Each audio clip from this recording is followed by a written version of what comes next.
Entonces, muy buenos días, estimada comunidad. Sean bienvenidos a la sesión 175 del año 35 del Seminario de Investigación del Área de Educación Superior del Departamento de Matemática Educativa del Simvestab IPN, el seminario de los jueves. En esta sesión tenemos el honor de contar con la presencia de la doctora Diana del Carmen Torres Corrales, quien impartirá la conferencia titulada Reflexiones de una investigación doctoral en matemática educativa para la formación de ingenieros. Me voy a permitir leer una pequeña semblanza de Diana.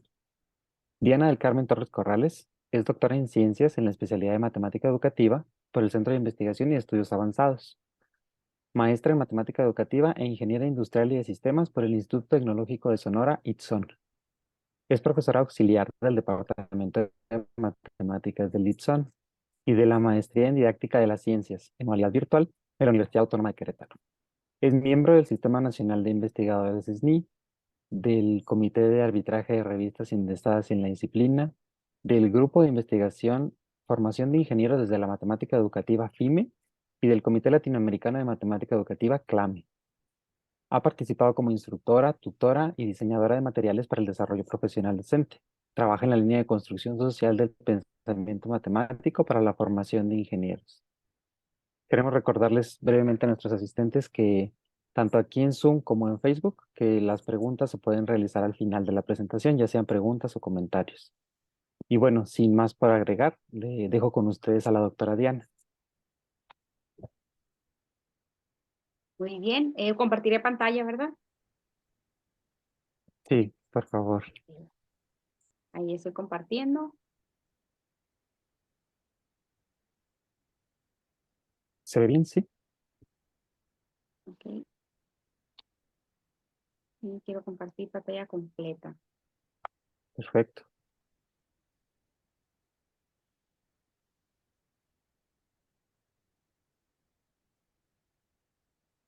Estuve actualizando mi computadora, así que está un poco lento. Ya, sí cambié pantalla de diapositiva. Se ve, sí, todo muy bien. Muy bien, bueno, pues primeramente agradezco a los organizadores del seminario de los jueves. Un gusto estar aquí en esta ocasión. A propósito de que estuve en otras ocasiones, en abril 2018, comentando los avances de mi proyecto doctoral. Y luego en noviembre de 2019 ya con el término de la tesis, antes de entrar al sínodo, y bueno, en esta ocasión otra vez abril 2023, ¿no? Luego pasa el tiempo. Es un espacio académico muy enriquecedor, el seminario de los jueves. Cuando uno estudia en Simvestab, se nutre y se fortalece, así digámoslo, casi como un tipo de retiro espiritual, ¿no? Que te empieza a llenar y a tener ganas de salir adelante, ver cómo tus compañeros van formándose, ¿no? Entonces es muy enriquecedor. Y también pues las personas que ya estamos en el ejercicio, es muy bueno también para volver a agarrar esa fortaleza, ¿no? De los estudiantes con ese dinamismo que tienen. ¿Sí? Y bueno, pues como ustedes vieron en el resumen, voy a hablar de tres aspectos: un poco del recorrido de mi formación, luego algunos hallazgos de la investigación doctoral y la comunicación científica, que es hacia donde va dirigida esta charla. En este recorrido de mi formación académica, fui profesora de asignaturas de manera simultánea, tanto de física como matemáticas. Actualmente únicamente soy de matemáticas, pero en esa ocasión a mí me llamaba la atención porque los estudiantes de los primeros semestres de las ingenierías, si estudiaban conmigo en matemáticas razones trigonométricas, porque cuando llegaban a la asignatura de física, ellos tenían conflicto para saber qué razón trigonométrica era adecuada a una situación como el análisis de estructuras. En específico, cuando el triángulo rectángulo ya no era el clásico horizontal, ¿no? Respecto al eje de las X, sino que ahora estaba, por ejemplo, respecto al eje de las Y o una inclinación, ¿no? Cuando yo me incorporo como estudiante de maestría de matemática educativa, empiezo a reconocer que no solo esta situación de ese conflicto del estudiante para elegir la razón trigonométrica era producto de él mismo o de como profesor que algo no explicaba bien, sino que hay otros aspectos como el currículum, como el conocimiento mismo y demás aspectos que influyen en esta situación.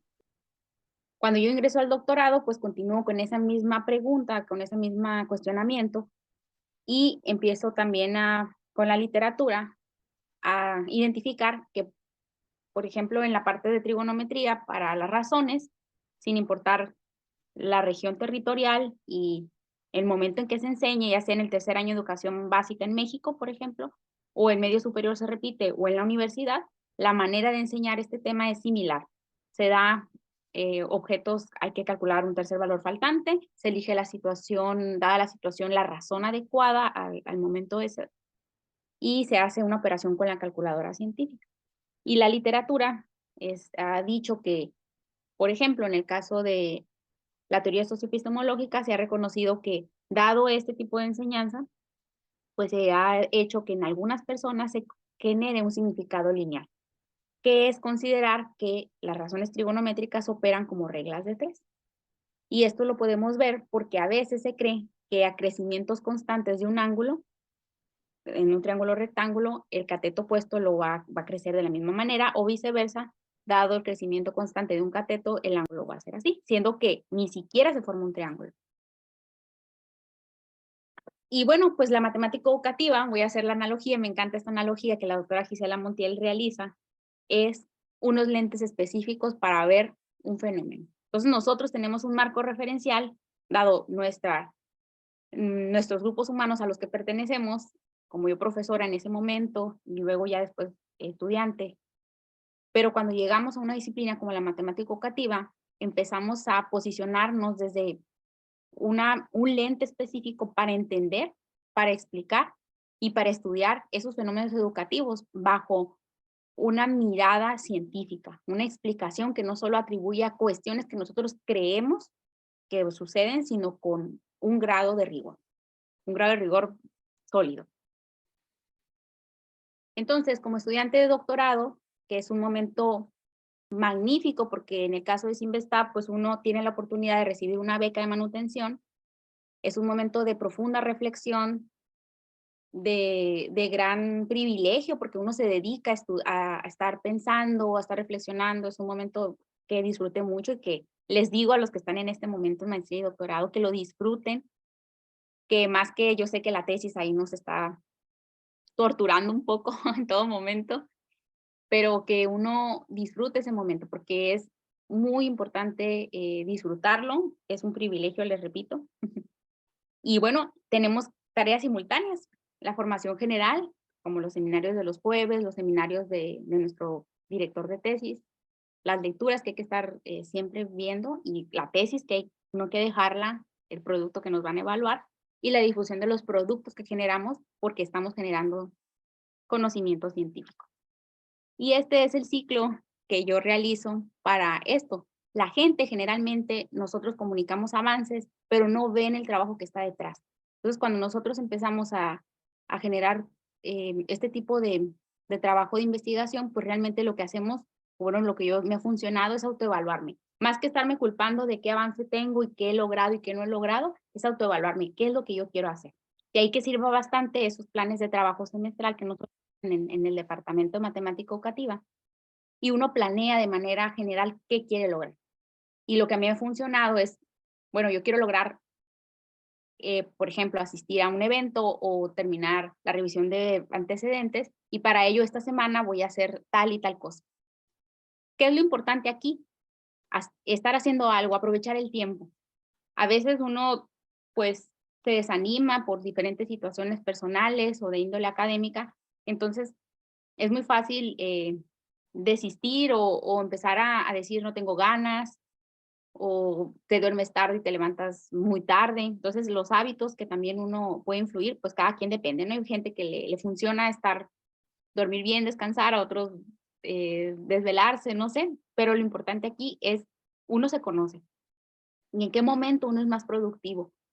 Y de esa manera uno empezar a pedirse esos avances y claro, hacer un comparativo, qué estoy logrando y retroalimentarme qué es lo que realmente puedo hacer, porque también esa persistencia de sentirte mal de que no logras lo que quieres. Y no es que, es que cuando tenga ganas voy a escribir, es que cuando tenga ganas o tenga toda la mente muy fresca, digámoslo así, voy a avanzar, sino lo importante es que aprovechar el tiempo, si en este momento no me siento con el ánimo porque es lunes, voy a aprovechar haciendo cierta actividad que yo necesito hacer.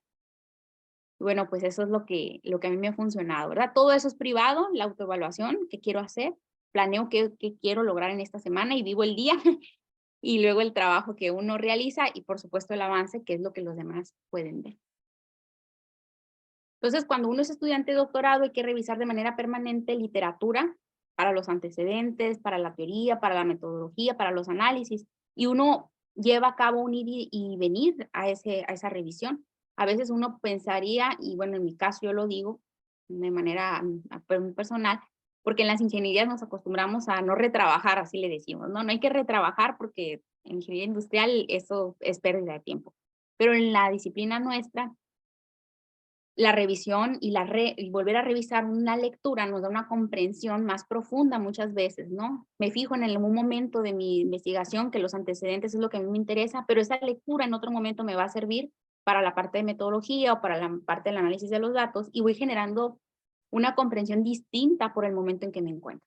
Entonces es algo muy interesante que hay que tomar en cuenta. Por otro lado, y que lo más que a mí me costó fue esa apertura para repensar las ideas y los escritos, porque cuando comunicamos con nuestros mismos compañeros y con nuestro director de tesis y luego en otros eventos donde no es nuestro grupo de investigación, pues nos enfrentamos a críticas que muchas veces pues sí son constructivas y otras no, o que pensamos que es muy obvio lo que estamos haciendo, o que es demasiado claro, pero nos damos cuenta que eso que no es tan entendible, de ahí que tengamos que tener esa apertura para repensar. No quiere decir que eso está mal, sino que hay una manera diferente de comunicarlo mejor. Y bueno, a propósito de eso viene el diálogo y la reflexión continua, que es muy importante como este espacio del seminario de los jueves y los seminarios individuales que tenemos con nuestros directores de tesis.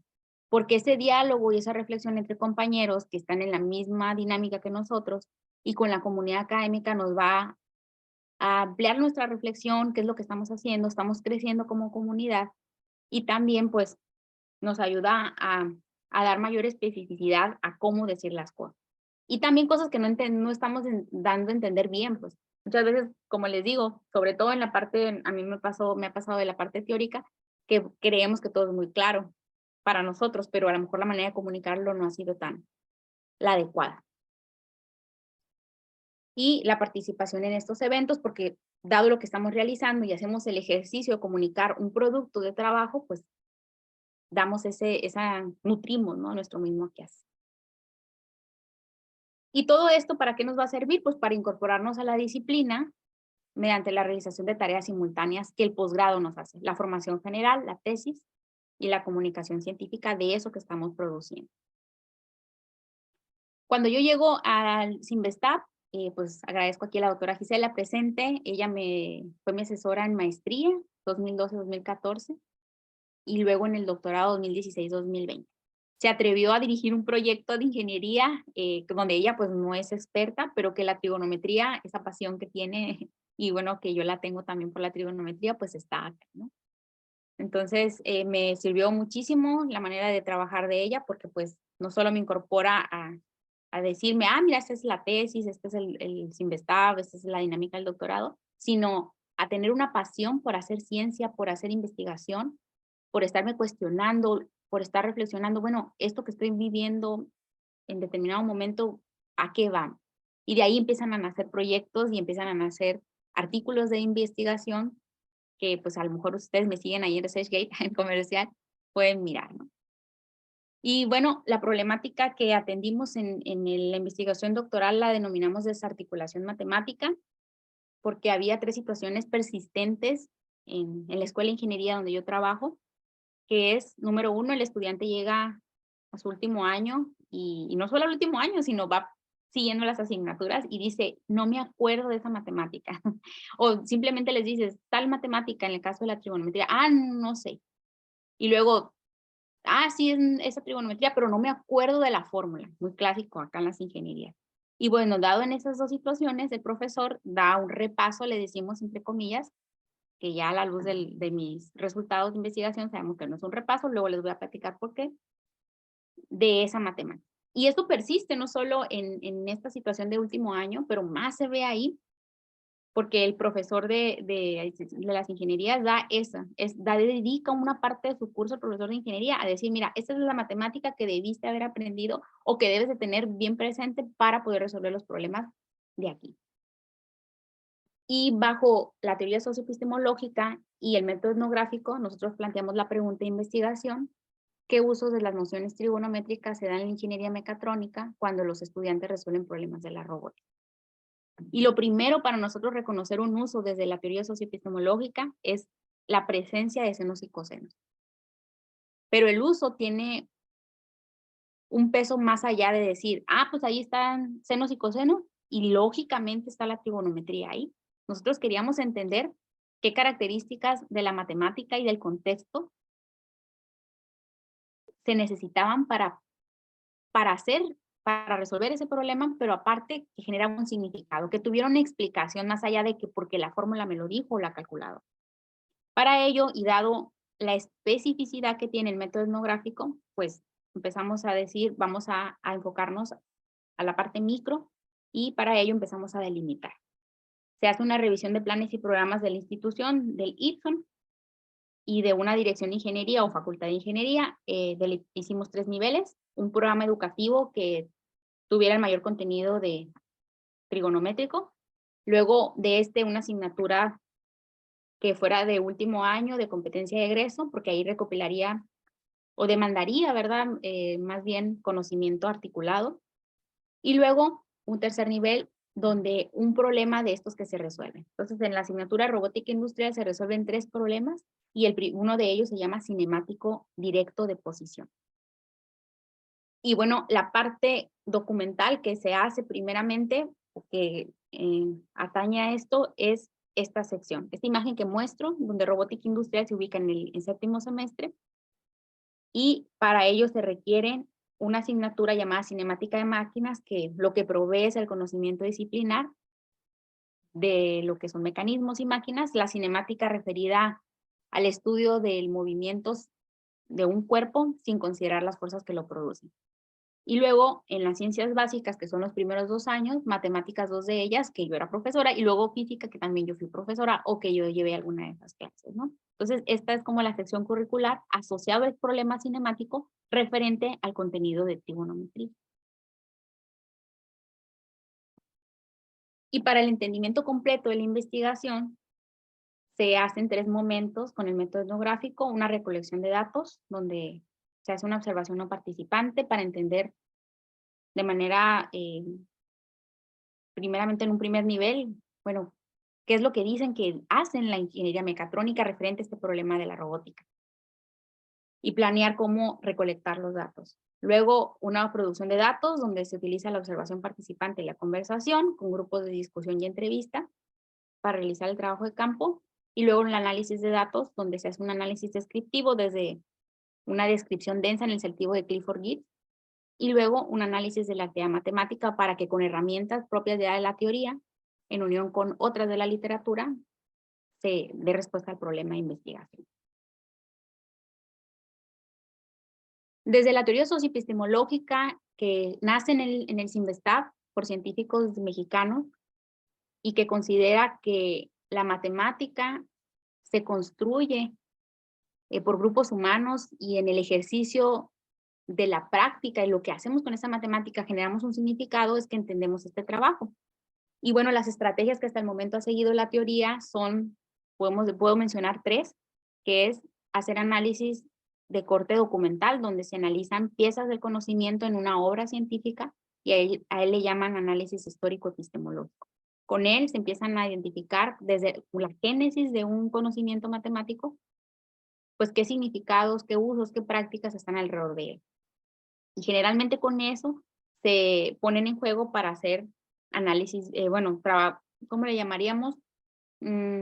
Secuencias didácticas o un instrumento de intervención didáctica para llevarlo a la escuela. Y luego, en el caso de mi trabajo, el análisis del quehacer de los grupos humanos. Entonces, cuando se empieza a reconocer esto en la teoría socioepistemológica, claro, hay que entender el conocimiento contextualizado, dado pues el conocimiento disciplinar o técnico que está en juego. Pero lo que más nos interesa a nosotros es el reconocimiento de cuáles son los usos de la matemática referente a aquello que le da el significado. ¿Qué características de la matemática van a permanecer? Porque con ellos nosotros vamos a reconocer que esa matemática, sin importar el problema donde esté, es esa matemática. Y en el caso del trabajo de Montiel 2011, en su estudio histórico epistemológico, ella dice que la relación ángulo-cuerda, por ejemplo, bueno, más bien dice, la relación trigonométrica es una herramienta proporcional para cuantificar una relación que no lo es, la relación ángulo-distancia. ¿Y a qué nos referimos? Tenemos un círculo unitario en un plano cartesiano, la convención de ángulo positivo es en contra de las manecillas del reloj, 4 cuadrantes que forman 360 grados, y ahí tenemos un triángulo, ya sea equilátero o isósceles, trazamos una bisectriz, y en esos triángulos equiláteros o isósceles tenemos triángulos rectángulos. Y esa cuerda genera una media cuerda.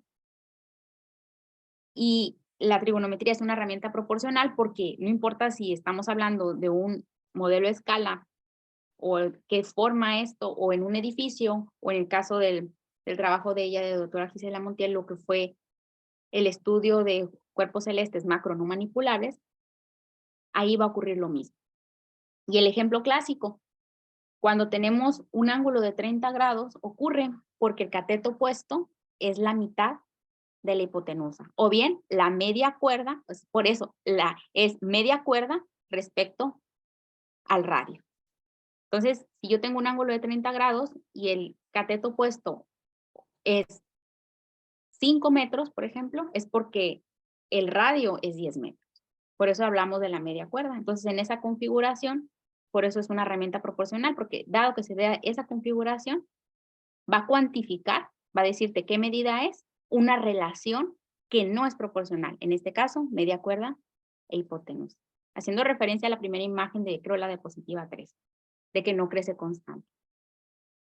Y en esta situación podemos ver, analizando, que el arco a medida que crece, pues va a ir creciendo, pero en el caso de la cuerda no, porque si hacemos la relación a media cuerda ángulo, bueno, cuerda ángulo, la cuerda más grande se va a dar en pi o en 180 y luego de ahí va a empezar a repetir los valores.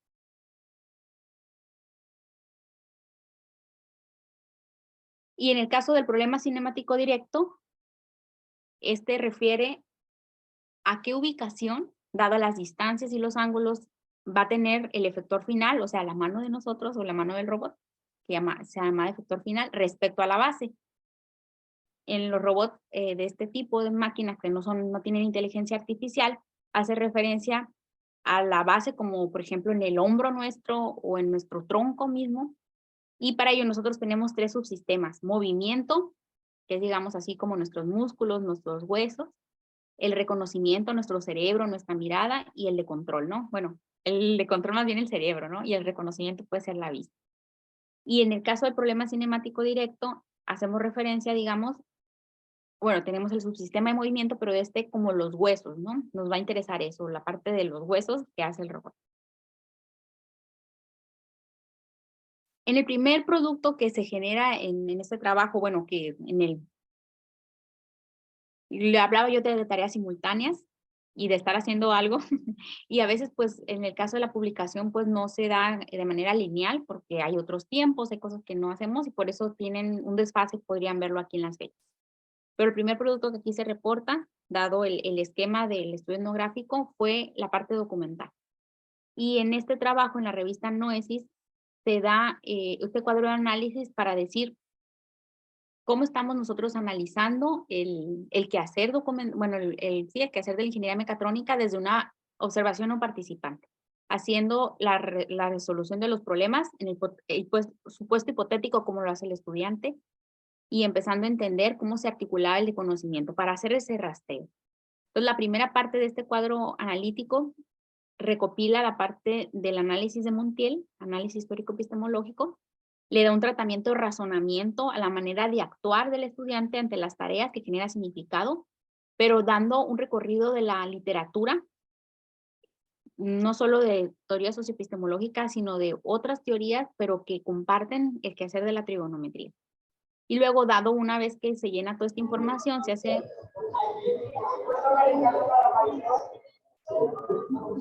una explicación de cuál es el análisis de la actividad matemática, ¿no? Para decir, bueno, dado el razonamiento que da respuesta a este tipo de problemas, es que yo reconozco un uso. El primer rastreo es eso de las razones, ¿no? De los senos y cosenos. Y bueno, la respuesta aquí, pues no estamos en la escuela, bueno, pues para qué lo hace? Porque me sirve para algo lo que estamos provocando. Esta fase documental lo que nos permitió entender fue una comprensión preliminar del clase de la ingeniería mecatrónica antes de realizar el trabajo de campo, dada la revisión de revistas de la ingeniería de este problema, de los manuales disciplinares, y entender que los diagramas llamados referentes visuales, ya sea con triángulos, círculos, movimientos circulares y desplazamientos, son el contexto que da significado para construir nociones trigonométricas de este tipo de problemas. Y finalmente con este trabajo documental, lo que hicimos fue entender también que esa documentación de un escenario es un momento crucial, un acercamiento indispensable para cualquier proyecto de investigación de las ciencias sociales y de otras ciencias. Hay que prepararnos para dar explicaciones más robustas de lo que estamos estudiando. Posteriormente, en el 2019 también tuvimos otro trabajo, otro producto llamado Caracterización de usos de las nociones en estudiantes de ingeniería mecatrónica. Y lo que reportamos ahí fue qué es lo que se hace en los laboratorios, ¿verdad? Yo les mencionaba que robótica industrial tiene una parte de teoría y laboratorio el laboratorio hace referencia al manejo de máquinas.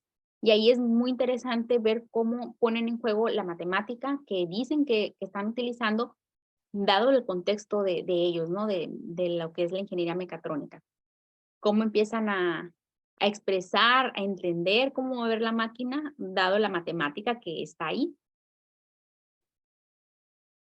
Tanto para el profesor como el estudiante, ver la aplicación, aunque ellos muchas veces digan que no la aplican porque no hacen esa, acá en Sonora le dicen esa talacha de matemática, o sea, muchos algoritmos, muchas cosas de estar haciendo matemáticas en el sentido de resolver funciones, ecuaciones, matrices en el caso de este trabajo, a eso se hace referencia, ¿no? Ah, no somos matemáticas porque ellos no ven esa matemática de exhaustiva, ¿no?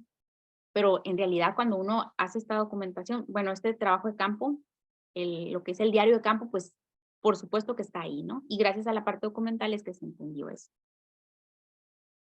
El profesor de esta asignatura hace una adaptación del algoritmo que decían las revistas de la parte documental, el algoritmo de Navid y Hartenberg, dos ingenieros estadounidenses que en 1955 matematizan el problema cinemático.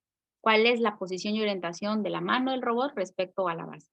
Para ello se hacen diagramas que se empiezan a modelar, a tomar variables de interés, a decir esta es la situación, es decir, esta es la configuración geométrica del robot en este momento, y luego hacer cálculo de matriz. Esto es lo que le enseña el profesor y lo que empiezan a resolver con este problema, ¿no? Y bueno, de esta parte in situ del problema cinemático, se entendió que la trigonometría, pues lo que es para ellos, es una herramienta para determinar la posición en la circularidad y emplean implícitamente el triángulo rectángulo.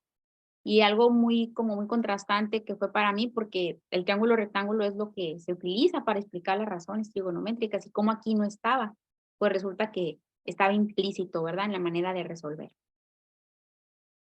Y otra cosa es que a pesar de esta sistematización que tiene la ingeniería, algo que caracteriza a las ingenierías, es el grado de rigor con lo que ellos manejan, el cuidado que tienen para tener la organización del currículo, pero a pesar de ese cuidado que ellos tienen para generar sus planes y programas de estudios, hay una desarticulación que no facilita la modelación matemática que se requiere en las asignaturas de egreso. Y lo decimos así porque el profesor tiene que dar ese repaso de la matemática, que entre comillas le llamo repaso, y porque no hay un reconocimiento de esa matemática que están empleando, ¿verdad?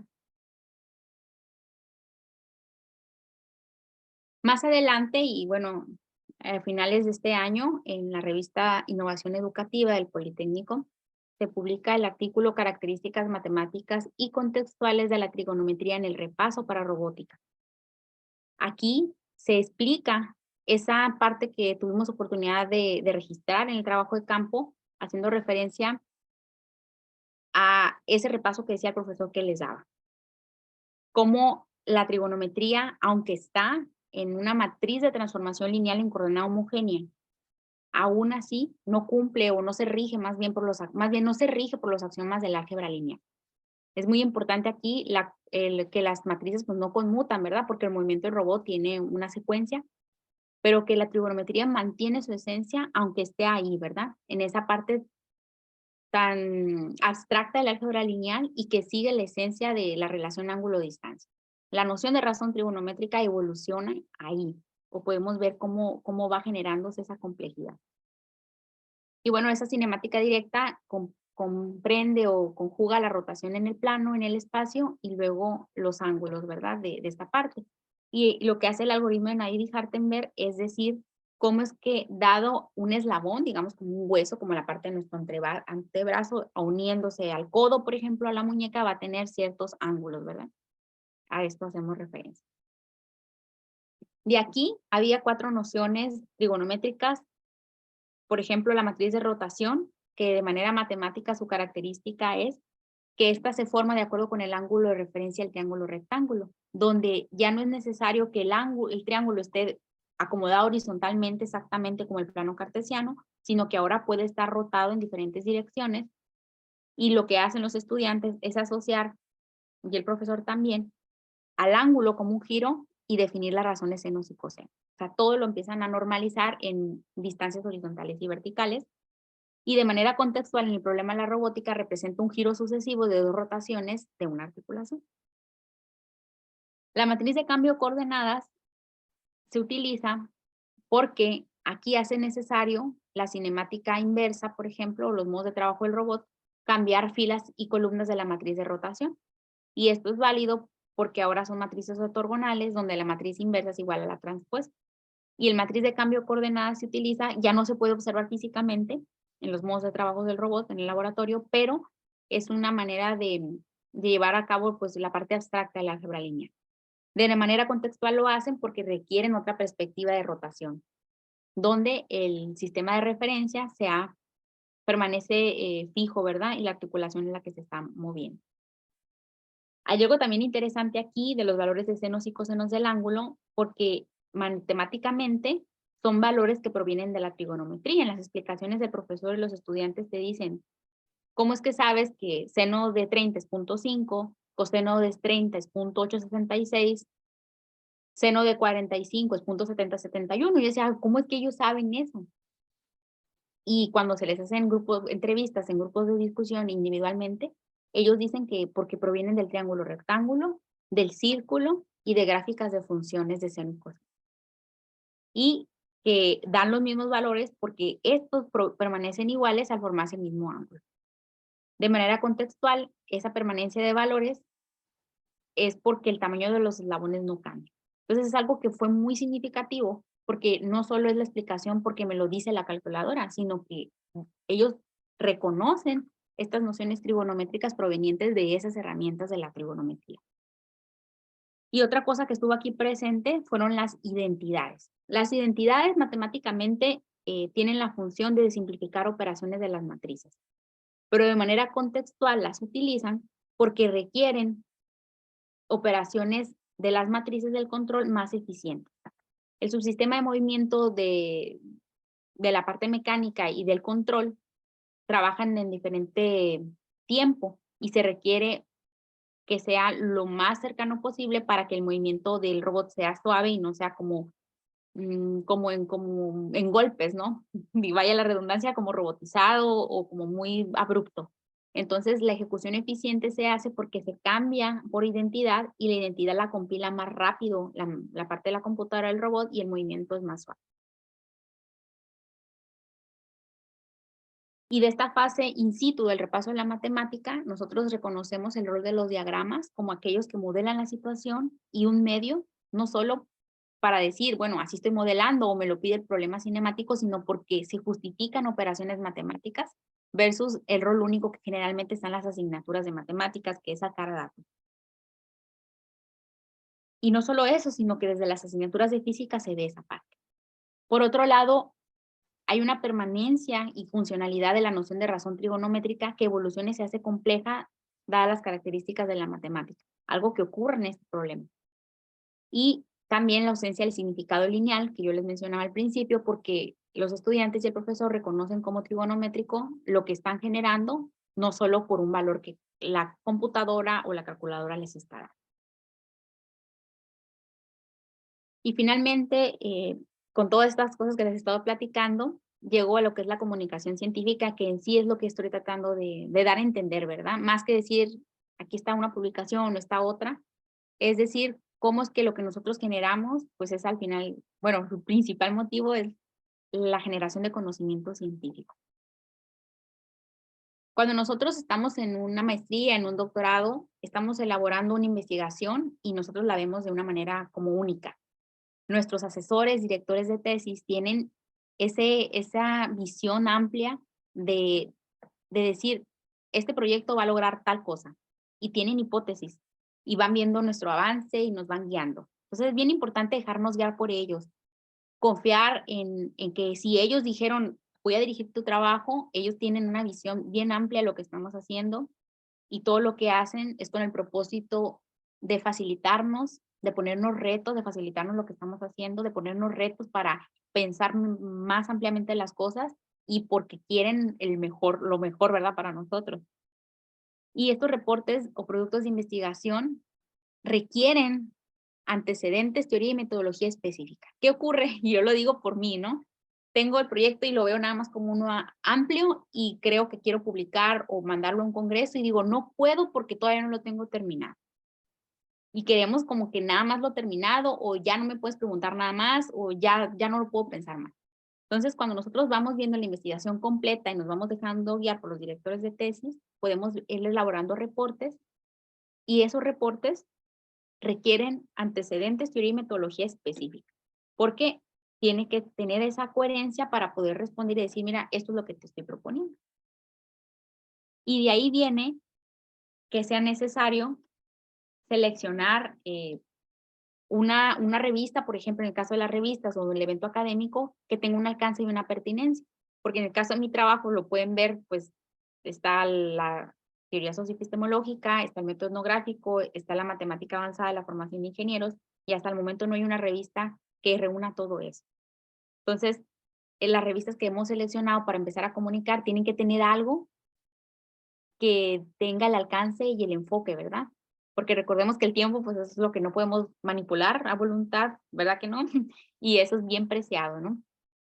Entonces, yo creo que de lo más preciado en la vida, o no sé si lo más preciado para algunos de nosotros, entonces, tener cuidado en esta parte de la selección de las revistas para comunicar lo que tenemos.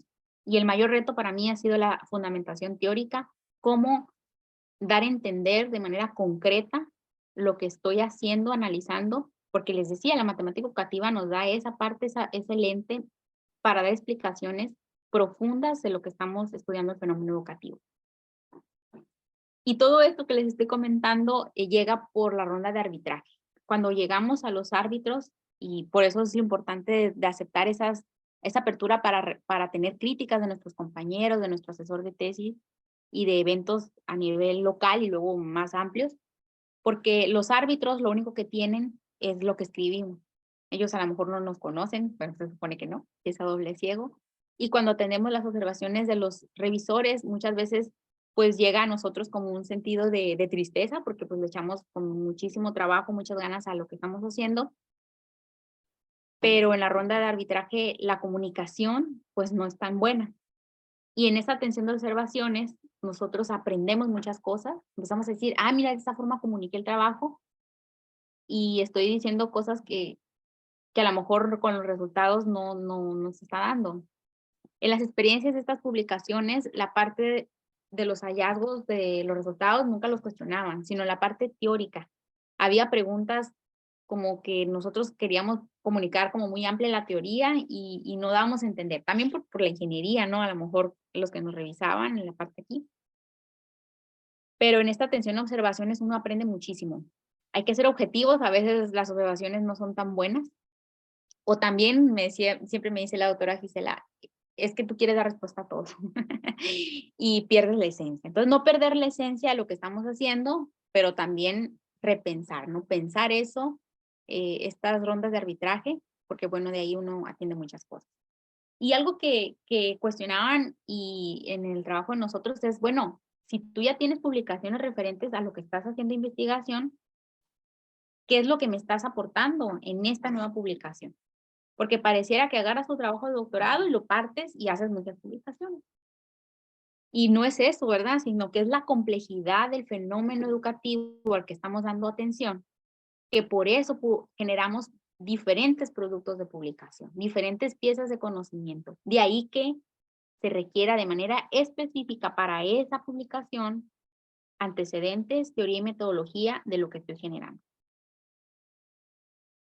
Y bueno, por último, una vez que alguien publica algo, yo tengo ese hábito ahora de generar infografías y bueno, también ponencias, ¿no? Y quisiera yo también hacer video abstracts después para difundir esa publicación, para que esa publicación llegue a las personas, dado pues la vastedad de información que hay y que podrían de manera rápida y de manera puntual dar una mirada a lo que nosotros estamos generando y que se interesen por leernos y por supuesto por citar. Bueno, por mi parte es todo, espero que se haya entendido, se haya escuchado bien.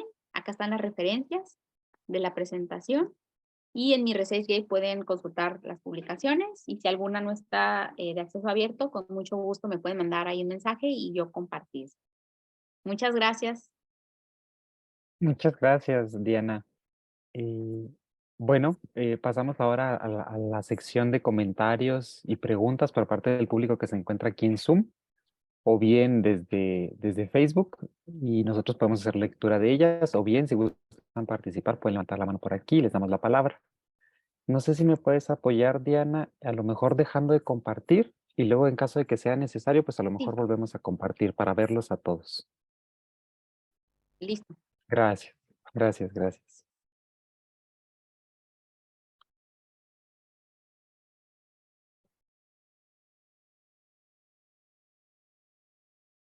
Yo voy a aprovechar No voy a mientras están. iniciar, ¿eh? Adelante, adelante. Sí, aprovecha. Gracias, doctor. Primero como un comentario general, yo recuerdo que la primera o segunda vez bueno, de las primeras veces que conocí a Diana, una de las cosas que me dijo, creo que que le pregunté como recomendaciones, ¿no? Yo acababa de entrar a la maestría y una de las cosas que me acuerdo todavía el día de hoy que me comentó es, dijo, yo te recomiendo que siempre tengas algo que leer, o sea, en tu celular o que tengas algo impreso, o sea, algo de la disciplina, digamos, porque mi duda era como muy de nuevo en la disciplina, entonces Diana me compartió eso y es algo que pues hice, ¿no? Y sigo haciendo, ¿no? Tengo como algún artículo ahí aparte o algo y siempre en algún momento he llegado como, bueno, déjame lo utilizo y me acuerdo de la recomendación de Diana. Entonces, muchas gracias. Primero sería como eso, Diana. También voy a aprovechar, ya que estoy con la palabra, y quería como agradecerte por habernos como comentado todo este proceso, digamos, como lo planeaste ahora del recorrido de tu formación, luego la investigación y luego este acto de comunicar. Se me hizo te seguí, me gustó cómo lo presentaste y quería hacerte como una pregunta que a lo mejor se despega un poco de lo que de lo que nos comentaste hoy y que a lo mejor se apega más a ahora tú como que ya saliste del programa, porque lo que nos comentaste es, bueno, que tú veías los avances como una forma de autoevaluación, que te planeabas lo que ibas a hacer y todo esto era como para ver cómo nos incorporábamos a la disciplina. Es como una pregunta, digamos, general. Ahora que ya estás como en otra etapa, o sea, que ya dejaste, ya no eres como la estudiante del doctorado de acá del Sinvestav y que ahora estás en otro momento, algunas de las cosas que nos comentaste ahora se han trastocado, o sea, como para esta idea de cómo te percibes los avances como autoevaluaciones, o siguen teniendo como las mismas características, o ha aparecido algo nuevo que no habías como hecho en tu doctorado, pero ahora digamos en esta nueva etapa en la que estás. Sí, muchas gracias, Gerardo, por tus comentarios. Y sí, ese ciclo que yo le llamo muy de ingeniería industrial me sirve no solo para la disciplina, sino para los mismos proyectos personales, ¿no? Y sí, me sigue funcionando porque cuando uno ya se sale del Sinvestav, ya no está el cobijo de la biblioteca del Simestab Libre, o Claro, de que tu director de tesis pues te guía y te da papachos y te da ánimos y te dice, por aquí ve o lee esto, sino que uno ya pues se enfrenta al mundo a los golpes. claro. Y pues tiene que empezar al reto, ¿no? De seguir generando ese conocimiento y que no te coma la rutina. Yo me fijo en eso acá en mis profesores, compañeros, mi jefe, mando saludos si están por acá, que están tan preocupados por atender a los estudiantes, a los requerimientos que se les dice en la institución, que la rutina los come. O sea, ¿qué pasa? Quieren dar y cuando menos piensas ya es lunes y luego es viernes y ya se acabó el semestre y luego ya se acabó el año. Y proponerte metas de decir, en este momento de mi semestre, bueno, porque yo acá estoy en una universidad donde doy clases de licenciatura y maestría también, pues, ¿qué hay que hacer? Pues planear y proponerme algo, porque si no lo propongo y digo, cuando tenga ganas, cuando tenga vacaciones, cuando sea diciembre, pues nunca vas a lograr nada, ¿no? Y sobre todo porque cuando estoy viviendo ese diario con los estudiantes de licenciatura, veo muchas cosas y digo, esto se puede investigar y esto se puede investigar. Y he hecho diarios de campo, he aprovechado la pandemia para hacer diarios de campos también de los estudiantes y de otras cosas. Entonces sí, ese ciclo es muy útil y seguirnos proponiendo metas. Yo creo que eso es bien importante para que poco a poco no dejemos esa labor que estamos realizando y que sigamos sacando el mayor provecho a la matemática educativa donde nos formamos, porque damos ese ojo muy sutil, una cuestión precisa y una explicación distinta a lo que, como les digo, nuestro marco de referencia personal o de formación general nos puede decir. Entonces, la matemática educativa da eso que no lo dan otras disciplinas. Y créanme, por el rediseño curricular que estamos viviendo, lo que es tan indispensable los matemáticos educativos, porque se quedan, por eso entonces, pues sí sirve mucho el ciclo. Ya, ya. Bueno, muchísimas gracias, Diana. Antes de continuar, voy a aprovechar esta última que nos comentaste. Vi que tienen una publicación junto con Eduardo y otra persona que no recuerdo su nombre, una disculpa, de, Alberto Camacho. de longitud de arco. Sí. Y quería ver si, dada lo que comentaste, a ver si podías hacérmela llegar o que nos pusiéramos de acuerdo para que lo pudiera leer el artículo. Claro que sí, claro que sí. De hecho, para mandártelo por ahí, nos dieron que 50 copias gratuitas en la revista cada uno y claro que sí te lo compartimos. Vale, muchas gracias, Diana.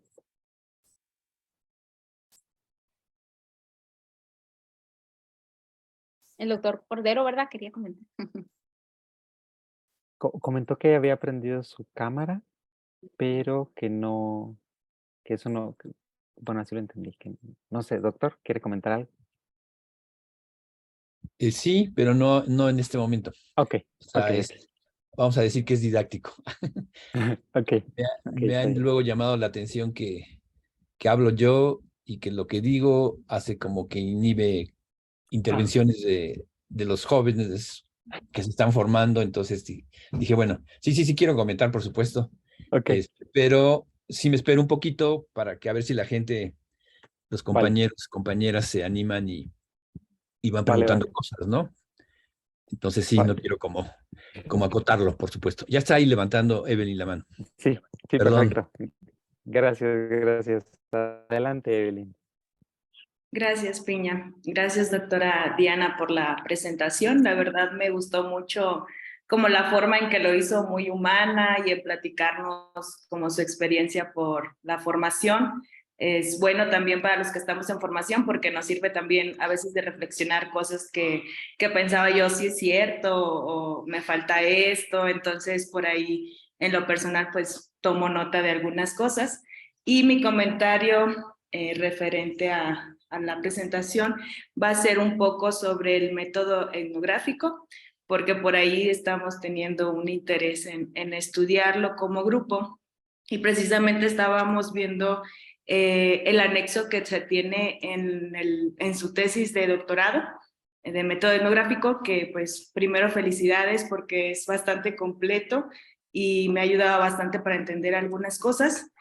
Y después de leerlo y pues tener la oportunidad de escucharla en esta presentación, pues me gustaría preguntarle cómo en qué momento de la investigación doctoral se eligió el método etnográfico Y porque lo veía como, por ejemplo, cuando presentaba la pregunta de investigación y decía, está la teoría socioepistemológica y el método etnográfico. Entonces, ¿cómo parte o de dónde se parte, mejor dicho, en la investigación como para haber elegido el método y decir si encaja en todo o buscar que encajara o sea, más o menos como ese proceso de la elección del método y como referente a ello me gustaría que nos platicara un poquito. Evelyn, muchas gracias por tus comentarios. Qué gusto que te haya parecido ameno. Duré un montón ahí explicando. Fíjate que cuando nosotros me acordé de una investigadora, me parece que es de Argentina, y es Ruth, no es Ulloa, no, ahora o sí será ella, pero es una Ruth que yo leí y que dice que la teoría es de ciencias sociales, ¿no? Que dice que la teoría lo es todo. Dice, la teoría lo es todo. Y en realidad uno tiene la teoría y bajo ese lente y esa especificidad de términos, porque es como un lenguaje, ¿verdad? La teoría, empieza a plantearse preguntas de investigación que puedan ser contestadas bajo las explicaciones teóricas. La teoría, las teorías de matemática educativa, en el caso de la teoría socioepistemológica, pues tuvo un recuento, un grado de madurez. La misma disciplina en nosotros ha tenido una madurez de más de 40 años.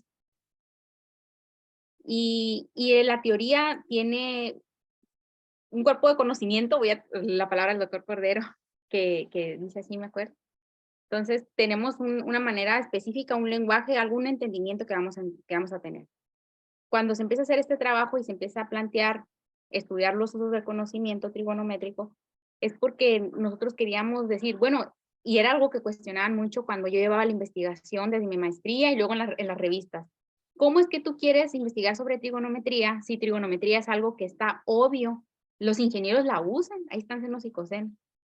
Y luego es bien fácil, lo enseñan en secundaria en México, o sea, ¿para qué lo quieres? Entonces, cuando nosotros queríamos adentrarnos, no solo de que ahí están la parte de senos y cosenos, era porque también queríamos entender de manera sistematizada y acercarnos a la comunidad de ingeniería de manera muy respetuosa. Entonces, se decide utilizar el método etnográfico por el grado de sistematización que tiene la etnografía educativa para estudiar el quehacer de la gente. Y Clifford Geertz, ese antropólogo, pues da su libro, La interpretación de las culturas, que también lo leí, la otra Gisela ahí me lo compartió, me acuerdo. Y también lo tengo digital si les interesa. Entonces, este trabajo de este etnógrafo, bueno, este antropólogo, perdón, lo que hace es eso, estudiar con la gente y tratar de entender desde lo que ellos dicen y hacen y piensan y reflexionan, ¿qué es eso? Entonces, la antropología y que hace la etnografía, que al principio era para grupos originales, así le llaman, ¿verdad? Ya trasciende la etnografía educativa, ¿no? Y bueno, como te digo, la teoría socioepistemológica es la que rige el trabajo, la que rige el tipo de pregunta de investigación, dado los acercamientos del mismo método etnográfico se van generando preguntas auxiliares, pero el método etnográfico nos lo decimos tomar por la sistematización que tiene para acercarse a estudiar con los grupos humanos el actuar de la gente. Pero la teoría socioepistemológica es la que rige el trabajo, como te digo, porque es nuestro marco de referencia en todo el sentido de nuestra disciplina. Y ya el método la acompaña, ¿verdad? En una publicación, estoy con los comerciales, es que también tengo una infografía en mi ResearchGate que se publica en un foro de COMIE, Corrediech, donde estamos Luis López Acosta, un compañero de la doctora Gisela, platicamos este recorrido para elegir el método etnográfico. Entonces ahí viene ese recorrido, cómo fue estudiar la etnografía y para pues adaptarla a lo que tenemos, porque desde la parte antropológica pues te dicen, se utiliza así, pero los que la utilizan pues son etnógrafos y yo no era. Entonces tenía que ser experta. Me dijo la doctora Gisela, tú tienes que estudiarte la etnografía cuando ya decidimos, ¿no? Y ver si se puede utilizar, pero fíjate que no fue inmediato. Primero había estudiado las comunidades de prácticas de Leaf y Wenger y había estudiado otras cosas. Y ya después decidimos el método etnográfico porque había muchas cosas que estábamos estudiando y no decíamos, no casaba, ¿no? O sea, no embonaba bien, voy a decirlo así, con lo que queríamos plantear. Entonces ahí está ese recorrido, pero como te digo, la decisión no fue así como inmediata, porque uno cuenta, ¿no? Lo que ya está y se ve como muy sencillo, pero fue también una decisión que fuimos tomando por la especificidad que teníamos que tener, pero por el grado de sistematización y de rigor y el cuidado, porque acuérdense que cuando uno estudia con personas es un lado muy sensible y a veces ellos sí se sienten como cohibidos porque le preguntamos, más a los profesores, un profesor que me haya dejado hacerle una etnografía y que todavía es mi vecino ahora que me incorporé a la institución y que no siente, o sea, no sintió algo agresivo, da la pauta para que otras personas que vengan a investigar, todavía él tenga la apertura de que le preguntemos. Así es, Evelyn. Gracias, doctora. Gracias a ti. Muchas gracias, Evelyn, por la pregunta, Diana, por la reflexión. Me voy a permitir leer unos comentarios de Facebook. Son comentarios y preguntas.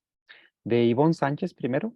Muy interesante y abarcó varios puntos importantes. Felicidades por compartir sus experiencias. Y a modo de pregunta, ¿cómo ha impactado su investigación en su día a día como formadora de ingenieros? Ah, disculpa, Gerardo, al final no escuché. La pregunta es, ¿cómo ha impactado su investigación en su día a día como formadora de ingenieros? Muchas gracias a la doctora Ivonne Sánchez. Saludos hasta Ciudad Jiménez, Chihuahua, del Grupo de Formación de Ingenieros. Y bueno, lo que sucede es que, y esa es la otra, ¿no? A mí, cuando estamos otra vez en la parte de reestructuración curricular, llega, ¿no? Como si los matemáticos educativos tuviéramos una vara mágica y mira, aquí está la varita mágica y ya se solucionó el problema de las matemáticas. Lo primero es que ha impactado a darme un entendimiento más amplio, un poco más amplio, saber que es un grano de arena, ¿verdad? Lo que uno aporta en lo que uno realiza en la disciplina, pero también generar como una visión más amplia de la complejidad del fenómeno educativo, del fenómeno que estamos tratando de la matemática. Para tener también una sensibilidad hacia el profesor.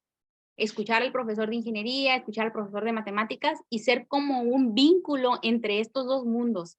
Voy a hacer un poco esto, me acuerdo mucho del doctor Cordero, de las esferas, ¿verdad? Que él dice de la jerga en la ingeniería y luego de las esferas que son como dos mundos que están conviviendo, pero que al final de cuentas pareciera que no tienen un mismo lenguaje. Entonces, el trabajo que yo he realizado de manera así en una visión macro me ha permitido eso, tener ese grado de sensibilidad para escuchar a las partes, ¿no? De las ciencias básicas, que son ingenieros y que dan matemáticas, o que son matemáticos y forman ingenieros, de la parte de las ingenierías, donde ya se utiliza el conocimiento, ser un vínculo para dialogar entre esos dos mundos, y también tener esa comprensión, ¿verdad? Que el fenómeno que tratamos pues es mucho más amplio. Que lo que yo he hecho de trigonometría ha llegado al aula, sí ha llegado en ciertas cosas, pero falta más, falta mucho trabajo, porque según yo, ¿verdad? Yo miro, ya vemos, estamos en la investigación de maestría y doctorado y todo es color de rosa, pero cuando lo queremos aplicar hay muchas cosas, sobre todo el tiempo académico que es muy breve, y ahí está, pero falta más llevarlo a que el profesor que enseña matemáticas para ingenieros se convenza de lo que está haciendo, porque para él muchas veces es una propuesta más, una reestructuración curricular más. Y él le demandan tiempo y le demandan que el estudiante aprenda y le demandan todo eso. Y más que por decir, ¿cómo le voy a enseñar trigonometría otra vez? Me falta eso, llegar a los profesores para que ellos tengan una experiencia y digan, ah, mira, esto tiene un entendimiento distinto. Entonces me falta mucho, ¿no? Pero bueno, sobre eso podría comentarle a la doctora Ivonne. Vale, Gracias. vale. Muchas gracias, Diana. Me voy a remitir también a leer otro comentario también de Facebook por parte de Abraham Moreno. Dice, muchas gracias, doctora Diana. Siempre es un placer escucharte. Una pregunta, ¿qué recomendaciones y o consideraciones darías hacia personas que quieren trabajar con etnografía, ya sea desde la matemática educativa o de manera más específica desde la teoría socioepistemológica de la matemática educativa? Muchísimas gracias nuevamente y saludos. Gracias Abraham, un gusto escuchar ahí tu comentario. Pues fíjate que recomiendo el libro de interpretación de las culturas de Clifford Geertz, también el de etnografía de Harmsle y Atkinson, 1995, creo que tiene una versión más nueva, que viene en mi anexo y en mi tesis. Vienen ahí, como decía Evelyn, ¿verdad? Al principio en los comentarios, bueno, ahí viene un anexo y pues puedes tú consultar esa parte para que no tengas que hacer todo el recorrido que yo hice y puedas tomarlo. Pero claro, dependiendo del problema de investigación que tú tengas, tienes que generar instrumentos que recojan los datos para lo que estás haciendo, ¿no? Entonces, es necesario la parte de tus antecedentes y la parte de la teoría, qué es lo que quieres entender, para pues darle como la parte puntual, específica a tu problema de investigación, porque con trigonometría pues yo me plantea ciertas cosas, ¿no? Pero hay que plantearnos otras. Pero sí, yo recomiendo ver mi anexo para no recorrer todo el camino que yo hice por los tiempos académicos que se necesitan. El libro de Clifford sí es muy bonito, es un libro de bolsillo que podríamos consultar para que veas el tipo de trabajo que él genera. Y bueno, pues sobre eso lo voy a hacer. Y aprovecho el momento para felicitarte también por una publicación que tú tienes sobre fracciones. Hace poco la consulté. Sobre esta parte de que utilizas niveles de competencia del UNESCO para ver en el nivel superior eso de las competencias matemáticas, ¿no? Me gustó mucho el artículo con Ivonne Sánchez, por cierto, que publicaste ahí. Saludos. Muchas gracias, Diana. Tenemos más comentarios y preguntas desde Facebook. Voy a leer primero esos de allá. Por parte de Ramiro Saldaña. Primero, muchas gracias por compartir. Y el comentario es: una contribución bastante útil en la práctica educativa es la aportación de posibles respuestas a una pregunta incómoda. ¿Eso para qué sirve? Por ejemplo, cuando comentas el uso de identidades trigonométricas, es una excelente respuesta en el día a día de nosotros los profesores. Digamos, es un comentario por parte de Ramiro Saldaña.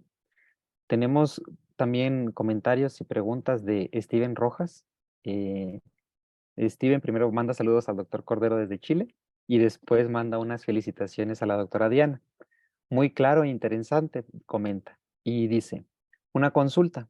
En la investigación, ¿cuál es su concepción de matemática? Y de acuerdo a esta respuesta, ¿cómo funciona esta concepción de matemática en la enseñanza para la ingeniería? Específicamente en el tema de razones trigonométricas, como aporte en la formación de un futuro ingeniero. Muchas gracias, excelente ponencia. Saludos desde Chile. Ok. Pues gracias y saludos a Ramiro. Siempre el profesor Ramiro nos sigue al grupo de ingeniería y por supuesto, ¿verdad? Esta parte.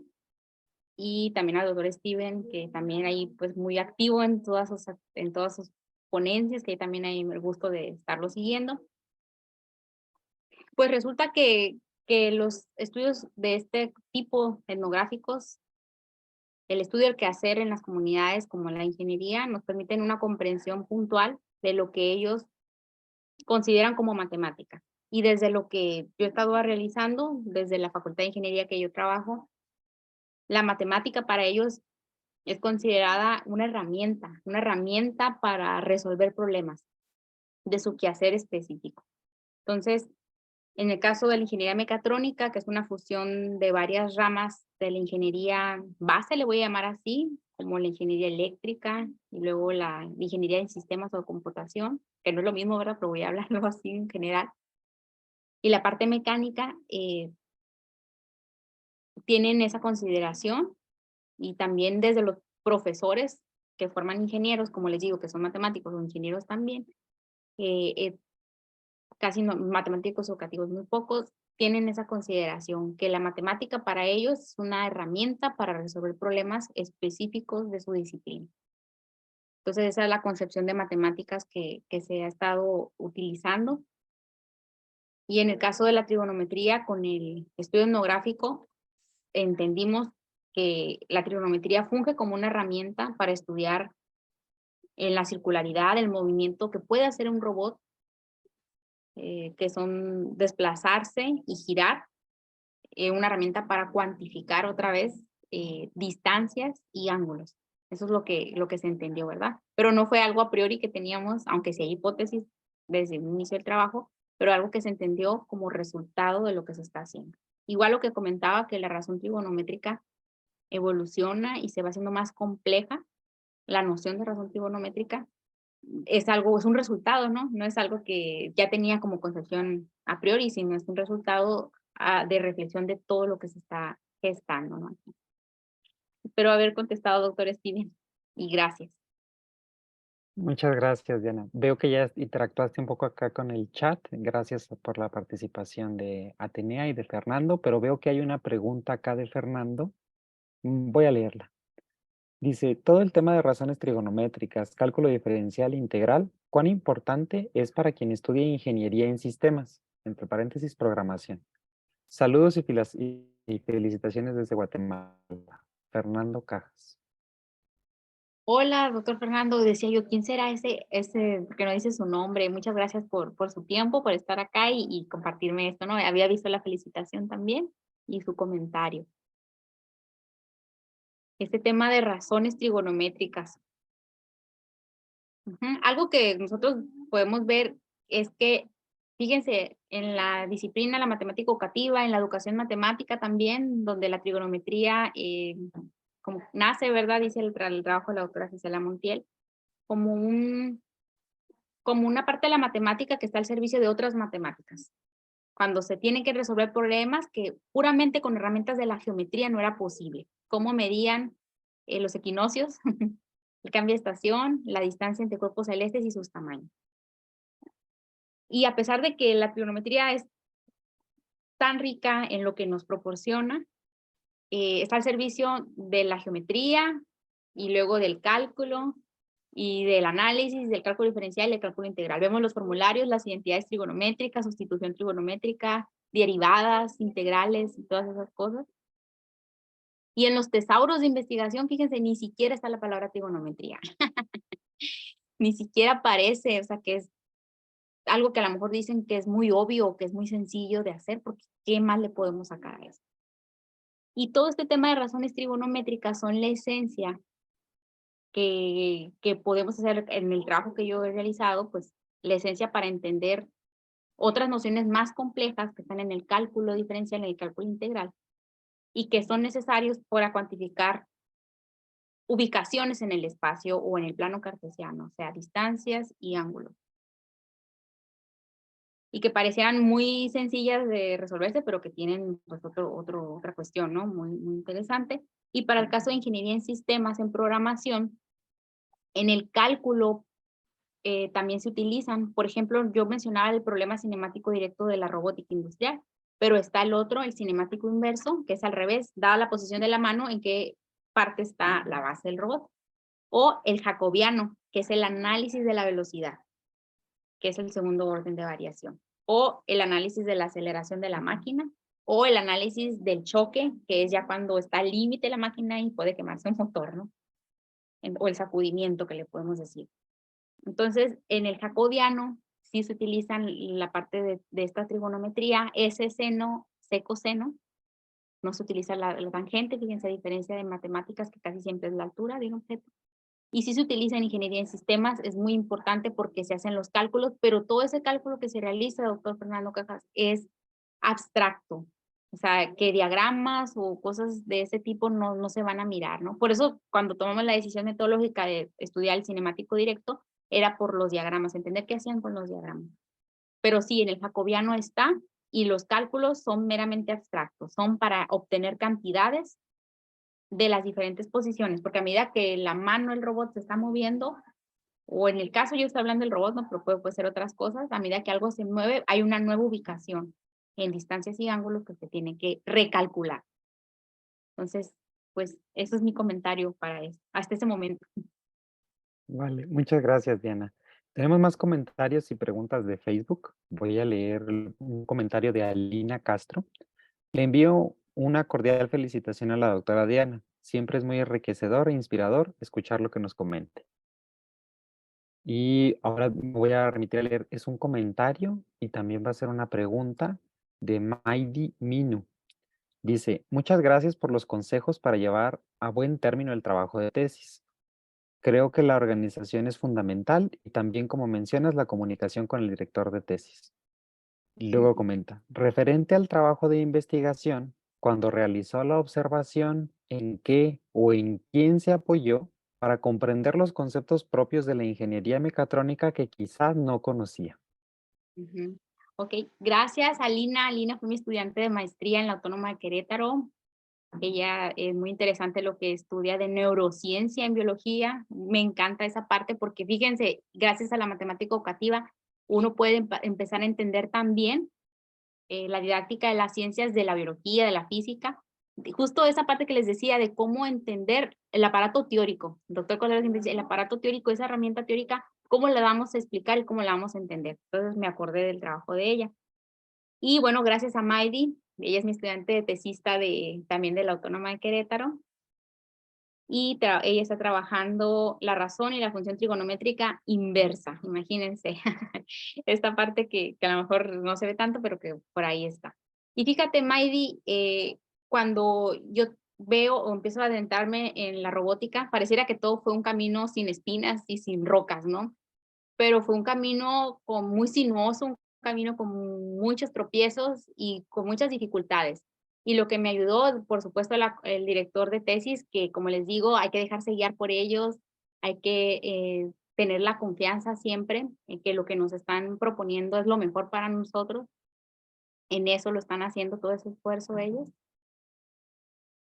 Pero a mí lo que me ayudó mucho fue la comunicación con el profesor de ingeniería, porque en ese tiempo que yo estudiaba la parte del problema cinemático, fue un reto muy grande, o sea, yo no entendía, porque no era ni ingeniera en mecatrónica, a pesar que tenía una ingeniería, pues no tienen cosas muy distintas, no entendía eso, ¿no? Sí tenía un poco pues la parte de la mecánica por la manufactura, pero no, la parte esa fue muy difícil. Entonces tuve que hacer un rastreo de ese problema. Y luego para elegir el cinemático directo no fue tan sencillo, ¿no? Tuve que leer un montón de cosas de la ingeniería mecatrónica en revistas especializadas. Me fui desde los dientes, de cómo hay arcos en la boca, imagínense, desde los topógrafos computarizados, que son las máquinas que observan los ojos, y luego desde máquinas así como lavadoras o máquinas más rudimentarias, ¿no? Entonces ya después que yo elegí el problema cinemático, porque ahí veía senos y cosenos y no le entendía nada, nomás veía los diagramas y que había como círculos y triángulos y que había S por seno y C coseno, dije, este sería. Ya empezamos a decidirlo, ¿no? La doctora Gisela y yo. Pero tuve que aparte irme a estudiar matemáticas. Tienes que estudiar muchas matemáticas porque pues yo ya después que entendí la parte del matemática y disciplinar, pero después cómo unir los dos mundos, ¿no? La articulación. Y gracias al profesor de ingeniería, que yo le hacía entrevistas por teléfono, y ya después acá cuando me vine a la institución, fue que yo empecé a entender cosas. Pero la comprensión que tenía, pues era como de un cierto nivel, ¿no? Y cuando vine al trabajo de campo, dije, ah, sí le entendí bien, porque ya era capaz yo de estar entendiendo lo que ellos explicaban, ¿no? Entonces, ese fue el acercamiento, Maydi, que cuando nosotros tenemos la disposición de entrar a hacer una etnografía en un trabajo de campo de esta naturaleza a una comunidad, tener un informante clave, alguien que sea un experto como este profesor y que me pueda dar información de lo que está ocurriendo, porque la interpretación que uno le da de las lecturas o de las cosas que uno está haciendo es una, pero la interpretación de ellos, de los nativos, de los que están haciendo ese conocimiento, es indispensable para entender y unir todo eso, ¿no? Entonces esa fue la experiencia que yo tuve. Gracias ahí por tu comentario. Muchas gracias, Diana. Y por parte de Facebook, creo que ya no tenemos ningún otro comentario o pregunta. No sé si alguien por aquí quiera comentar, preguntar algo.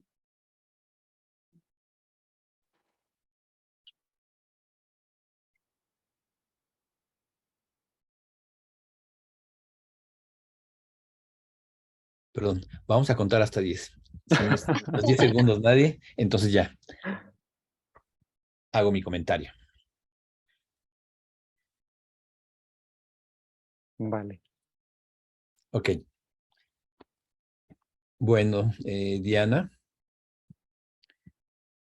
pues fue muy grato escuchar tu charla, porque incluso creo que tu forma de haber expuesto, creo que les fue llegador para todos los estudiantes, ¿no? está en diferentes momentos de su vida académica haciendo trabajo de tesis en diferentes avances, pero yo creo que esa experiencia que tú les marcaste, que es muy humana, pues siempre son llegadoras cuando hay tensión, cuando la gente está como nerviosa porque está trabajando y no sabe si lo está haciendo bien o quiere hacerlo bien y se exige más todavía, etcétera, etcétera, ¿no?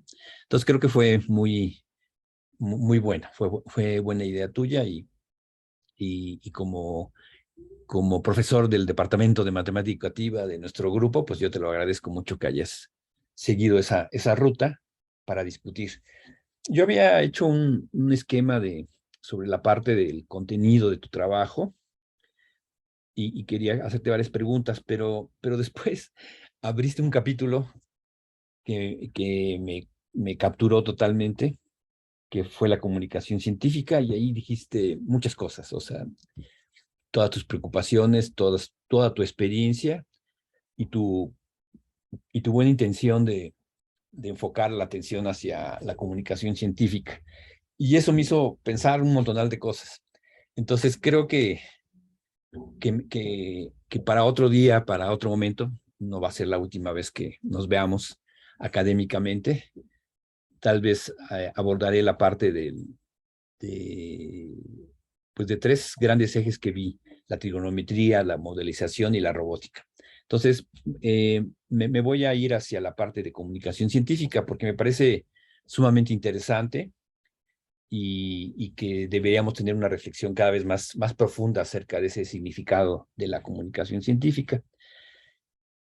Te voy a hacer una pregunta, pero no como tipo examen ni nada, sino como de reflexión, ¿no? Así como, ¿qué crees tú? O sea, y luego de ahí voy a ir hilando cierta reflexión que tengo hacia la comunicación científica.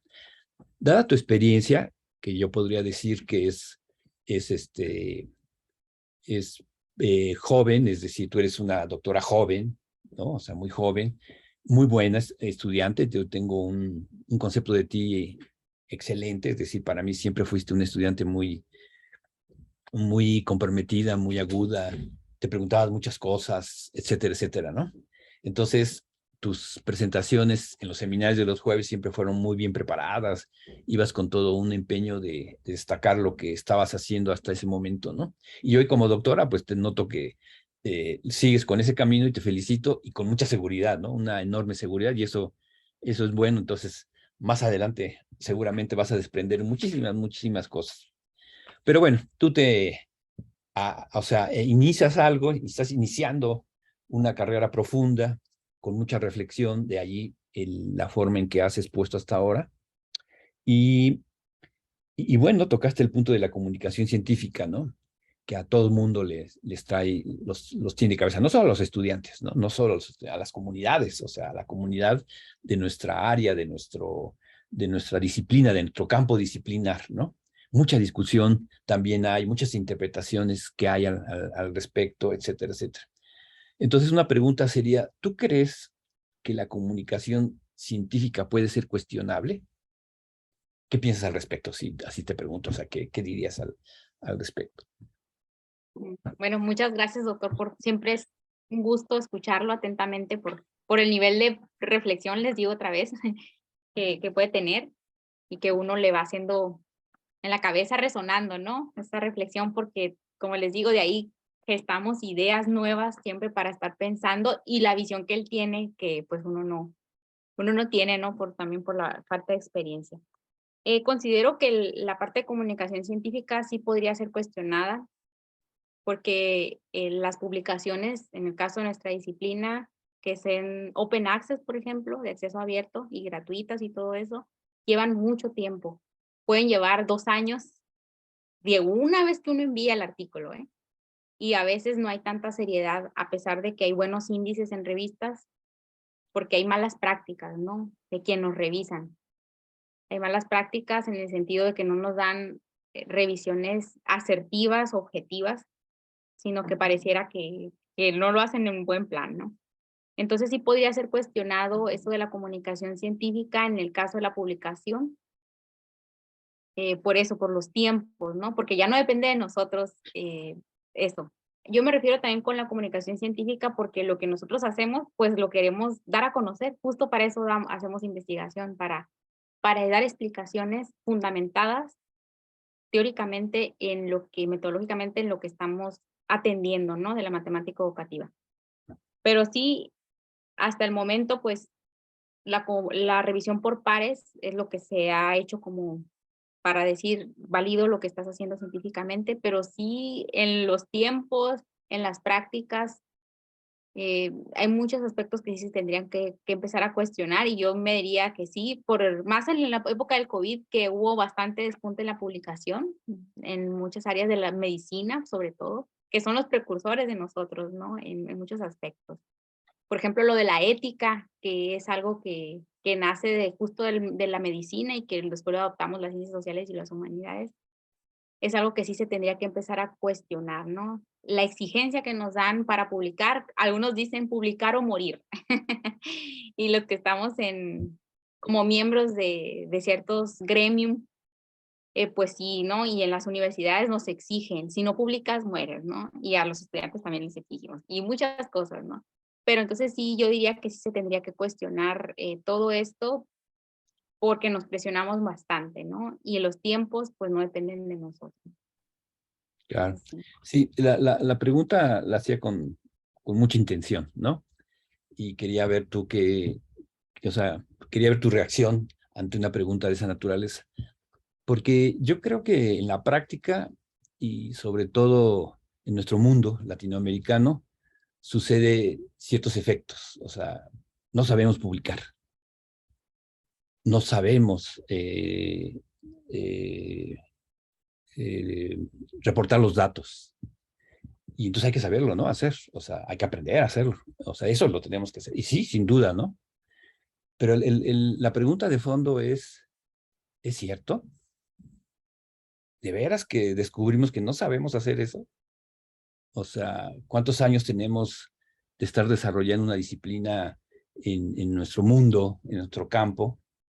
Y entonces se nos viene encima la comunicación científica y parece que no sabemos.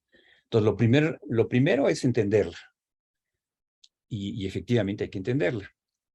Pero la otra parte sí importa mucho encontrar los significados de qué quiere decir una comunicación científica. Y así como tú dices, bueno, pues yo a veces creo que los arbitrajes no son del todo justos. Y otras veces sí, ¿verdad? Otras veces uno dice, sí, o sea, esto hay que precisarlo más, en fin, ¿no? Pero a veces son injustos. Pero no es así en abstracto, ¿no? Sino aquí es donde viene todo el significado. Hace rato decías, pues yo uso mi teoría socioepistemológica, etcétera, ¿no? Y aquí viene el significado, pues, de las perspectivas teóricas, de dónde vienen, quiénes son, cuáles son, etcétera, ¿no? Y eso entonces, pues sí provoca tensión con las costumbres de la comunicación científica. Pero claro, se tiene que competir, ¿no? Si no estás ahí, pues no estás en la jugada, ¿no? Entonces tenemos que encontrar la ruta. Ahí es donde creo yo que es importante todas las recomendaciones. Hay que escribirlo bien, ¿verdad?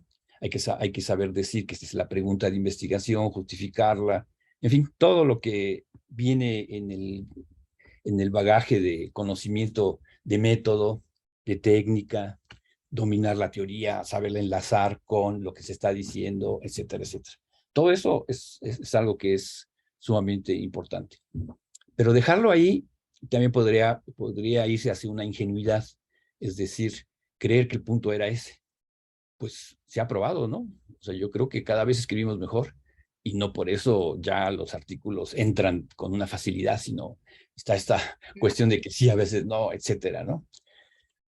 Yo estoy orgulloso que se publicó un Springer, o sea, y sé por dónde pasé también, ¿no? Y no fue así como una tarde se me ocurrió y una tarde se envía y se dicen sí, no, o sea, pero sí creo que en ese ejercicio sí se debe de entender qué es lo que está en juego en la discusión. O sea, por una parte es el que no ignores el rigor, que realmente sea con rigor, etcétera. Pero supongamos que lo logras y el debate sigue, entonces más bien ahí hay una situación más de tensión con respecto a lo que en verdad existe contra los poderes académicos y demás, ¿no?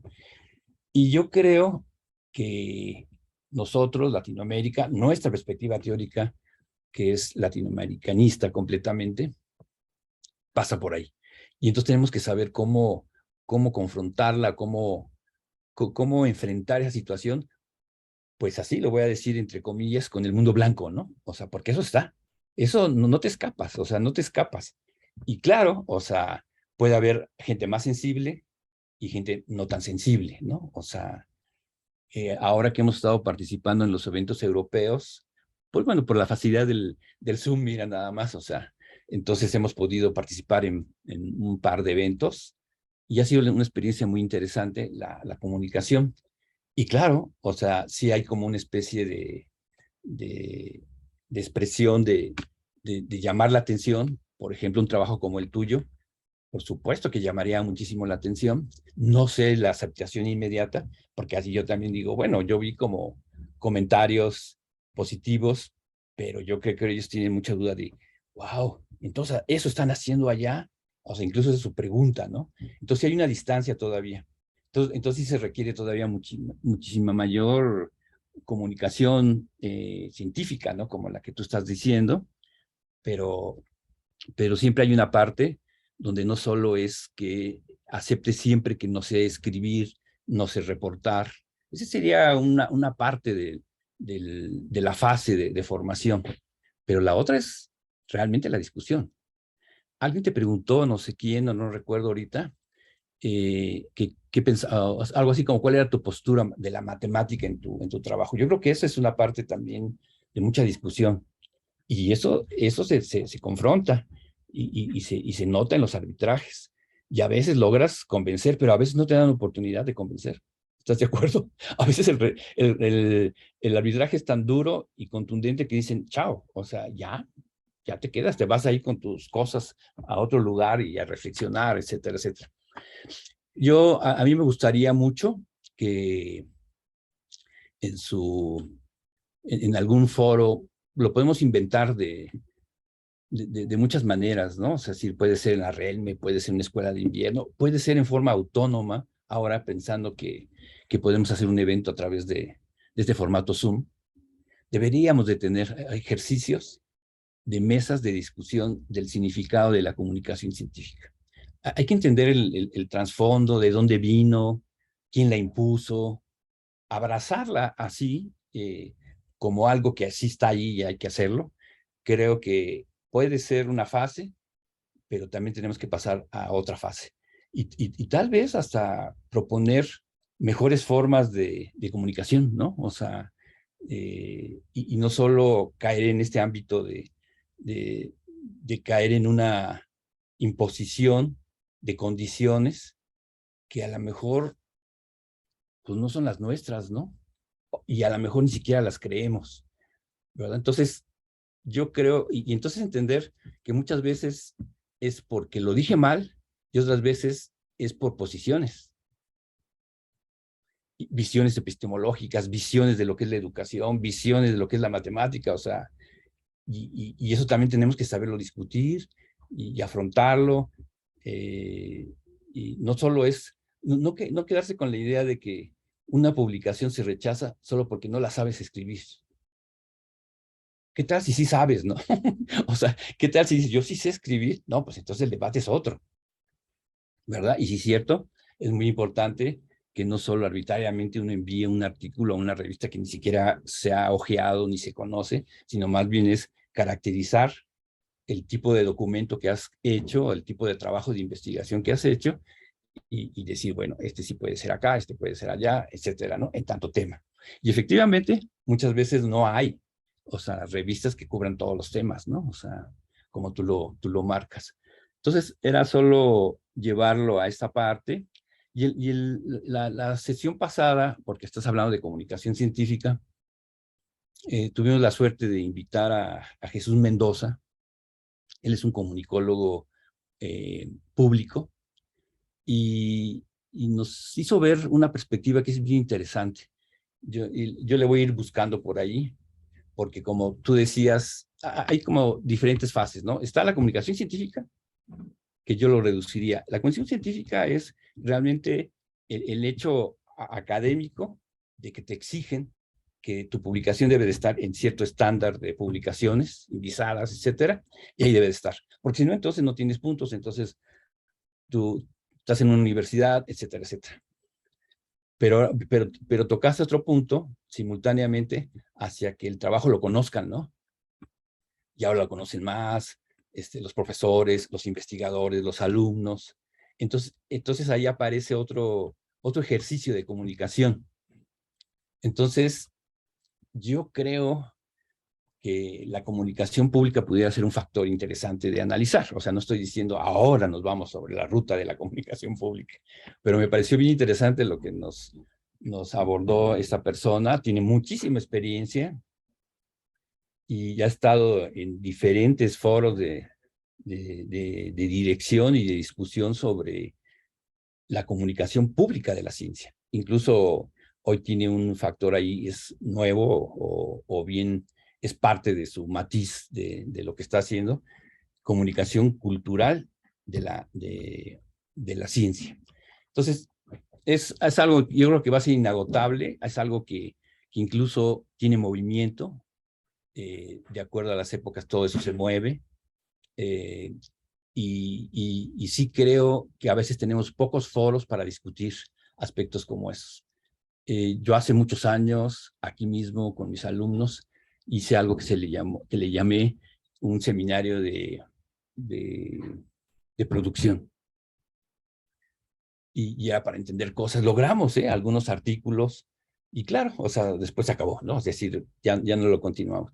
Pero creo que ese tipo de actividades es necesario tenerlas, aparte de todo lo que hacemos, o sea, aparte del estudio profundo del tema, etcétera, ¿no? Sí tenemos como que hacer nuestro espacio para entender la dimensión, el significado de la comunicación científica, incluso el statu quo de lo que es la comunicación científica hoy, ¿no? O sea, y cómo esas cosas a veces uno descubre que vienen por fuentes más de poderes económicos como el neoliberalismo y está allí puesto, ¿no? Entonces creo yo que estas cosas se pueden ampliar y que deberemos de tener foros para discutirlo en diferentes dimensiones, ¿no? Y ¿por qué no? Seminarios, o sea, que se esté alimentando una discusión al respecto, para que realmente se logre el diálogo, ¿verdad? Porque, ok, revisores en formato ciego, ok, aparentemente no sabes quién te revisó, a quién estás revisando, a veces porque es muy cercano, conoces a quién estás revisando, pero a veces no, en verdad. Y hasta dónde lo que se dice es acertado, o hasta dónde estás quebrando ahí una idea, ¿no? Y hasta dónde te quiebran también, ¿verdad? Puede pasar todo eso, ¿no? Entonces, creo yo que sí importa el tema. Qué bueno que tú lo trajiste, o sea, por eso digo, lo trajiste como una parte de la charla, y me pareció que dijiste cosas muy importantes, y que tal vez lo que estoy tratando de decir es exhortar a que tengamos algún foro, algún seminario, varias sesiones donde tomemos diferentes aspectos de lo que es la comunicación científica, ¿verdad? Desde aprender, así porque no lo sé, hacer bien, lo aprendo. ¿Y qué quiere decir después qué hacer, no? Con respecto a las ideas que uno tiene sobre lo que es la disciplina, sobre las ideas que uno tiene del compromiso educativo de la enseñanza de la matemática, etcétera, ¿no? Eso era un comentario muy, muy general, pero quería aprovechar que tú lo mencionaste y comentarlo. Gracias, Diana. Muchas gracias, doctor Francisco. Sí, pues llevarlo de tarea para tenerlo presente, ¿no? Que, por ejemplo, en disciplinas de doctorados donde les piden que, dadas las publicaciones, ya es la tesis, no sé si ustedes sepan, porque son cuestiones con el método científico, porque se generan patentes o descubrimientos de experimentos, lo voy a llamar así. Y en el caso de nosotros, pues la vida de un artículo pues no es tan así, y menos el tiempo que es lo más valioso, porque lo que nosotros generamos tiene otro tiempo, ¿no? Y otro tipo de madurez. Entonces, nos miden de la misma manera como a otras áreas y el tiempo que nosotros tenemos o la cantidad de revistas, por ejemplo, para temas de nuestros trabajos, pues no tienen tanto, ¿no? Por ejemplo, revistas de educación en ingeniería que piden muestras masivas, le voy a llamar 300, 500, o sea, y nosotros hacemos estudios de caso, ya son algo que frena, ¿no? Entonces, yo creo que es muy importante porque nos miden con la misma vara, le voy a llamar, ¿no? Gracias. A ti, Muchas muchas gracias a ti. Ya, un gusto saludarte. gracias, Diana. Igual. Gracias, Francisco. Le doy la palabra a Gisela. Muchas gracias. Pues yo en realidad les voy a robar unos minutitos para aprovechar, porque pues no tuvimos la oportunidad de tener a Diana acá cuando fue lo del premio Arturo Rosenbluth. Y pues que hubiese sido muy bonito tenerla, pero pues acababa de ser mamá, entonces no podía viajar. Y pues en aquella ocasión, pues sí, en mis palabras yo pues le decía un poco a Diana, le agradecía haber confiado en mí desde su tesis de maestría, porque fue así como una cosa de coincidencias, que me invitaron a ser profesora de una materia en el ITSON, y ella solicitó que yo le dirigiera la tesis, entonces no fue porque yo colaborara con el ITSON, solo les di una materia. Y entonces me invitó a que fuera su codirectora. Entonces fue una cosa como de confianza, ¿no? O sea, confió en mí, yo era una investigadora joven. Entonces fue un trabajo desde entonces de confiar, ¿no? De confiar la una en la otra. Así que esto que les dice ahora de confíen en su asesor, en realidad es una frase que es bien poderosa, porque muchas veces pues yo sé que estos miedos, ¿no? En el proceso formativo son como muy constantes. Bueno, pero cuando su asesora es mujer, es sumamente complejo, y esto lo digo porque pues yo lo vivo. Cuando su asesora es mujer y tiene además al lado colegas hombres y mayores, suelen confiar más en estos investigadores, hombres mayores, ¿no? Y dudan mucho de sus profesoras mujeres. Entonces, que Diana confiara en mí, para mí fue muy importante.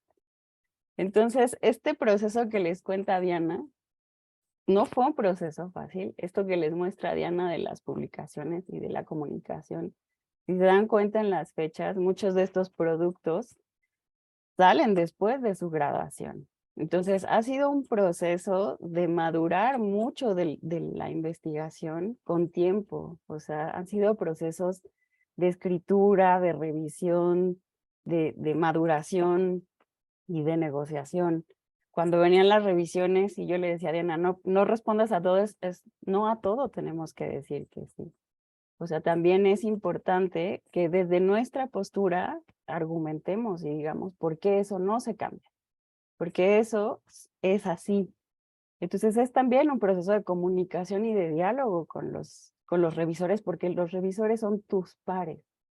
Entonces en ese, digamos, como trabajo conjunto, pues también esos procesos de comunicación eran procesos pues formativos junto con Diana después de haberse graduado. Entonces digamos, como todo un proceso como súper largo. Hace pues en estos últimos meses pues me ha tocado ver pues en ResearchGate a Diana, que está publicando con el grupo de formación de ingenieros, que están haciendo un montón de cosas y está siendo pues súper productiva con el grupo. Y recientemente, cuando publicó este artículo con Alberto y con Eduardo, en verdad que me dio muchísimo gusto, sentía así como todo el orgullo del mundo, porque además están publicando, o sea, fíjense dónde están publicando. Es la revista británica de historia de las matemáticas, ¿no? O sea, a mí me parece que tenemos que reconocer en qué espacio están publicando y además el tipo de investigación que están publicando. Al menos yo les puedo así compartir. Para nosotros ha sido sumamente difícil, o sea, ha sido un gran reto publicar nuestros trabajos de corte histórico. Yo reconozco que una de las cosas que nos ha sido difícil es porque no tenemos la parte experimental, solo tenemos la parte histórico-epistemológica, ¿no? En el trabajo que reportaron Diana, Eduardo y Alberto, sí tienen la parte experimental. Entonces, eso siempre tiene mucho más recepción. Pero aún así, los trabajos históricos son bien especializados en nuestra disciplina. Ellos lograron publicarlo y ubicarlo en una revista de historia de las matemáticas. Eso es bien importante. O sea, tener ese espacio y esa oportunidad de comunicación, yo creo que es bien importante. Y hacerlo desde nuestra perspectiva teórica es aún más. O sea, nos está posicionando no solo en una publicación que no es de la disciplina. Entonces, eso le da una fuerza bien importante a la teoría. Entonces, eso, para mí, digamos, que lo esté haciendo, en este caso son 2 egresados nuestros, recién egresados del departamento. Es bien importante disciplinarmente hablando para el tipo de trabajo y para nuestra teoría. Entonces, eso en verdad fue un golazo. Yo no sé nada de fútbol, pero fue un golazo. Entonces, creo que para mí ha sido, o sea, el verlos en esta parte de ya independencia, pero además de articularse y vincular su trabajo con otros colegas que están en el mismo campo, para mí ha sido muy bonito verlos en esta fase de crecimiento ya independiente, pero sobre todo reconociendo pues que están ustedes tomando esto que les dimos acá en el departamento y que lo están haciendo crecer, ¿no? Entonces, pues quiero tomar estas palabras que dije en el premio y ahora hacer todavía más grande mi felicitación porque se lo están haciendo muy bien. Y creo que digamos, como esta última reflexión del ejercicio de comunicación, lo están haciendo muy bien, ¿no? Tenemos que seguir reflexionando, pero sobre todo tenemos que seguir hablando de estas experiencias, porque tenemos que configurar estos espacios de aprendizaje para hacer también nuevos modelos de escritura y de comunicación, en los que podamos seguir abriendo los caminos en otros espacios, ¿no? En otras revistas, donde podamos comunicar lo que estamos haciendo. Porque ya nos demostraron que sí se puede, ¿no? Están publicando socioepistemologías en revistas internacionales, incluso no de nuestra disciplina. Entonces, pues muchísimas felicidades, Diana, y pues hago la extensiva la felicitación en este caso a Eduardo, que también es egresado nuestro, recién egresado, y que también está pues publicando, ¿no? Con el grupo de formación de ingenieros y que pues sigue haciendo sus epistemologías. Así que pues muchas felicidades a los dos. Y pues además porque son recién papás.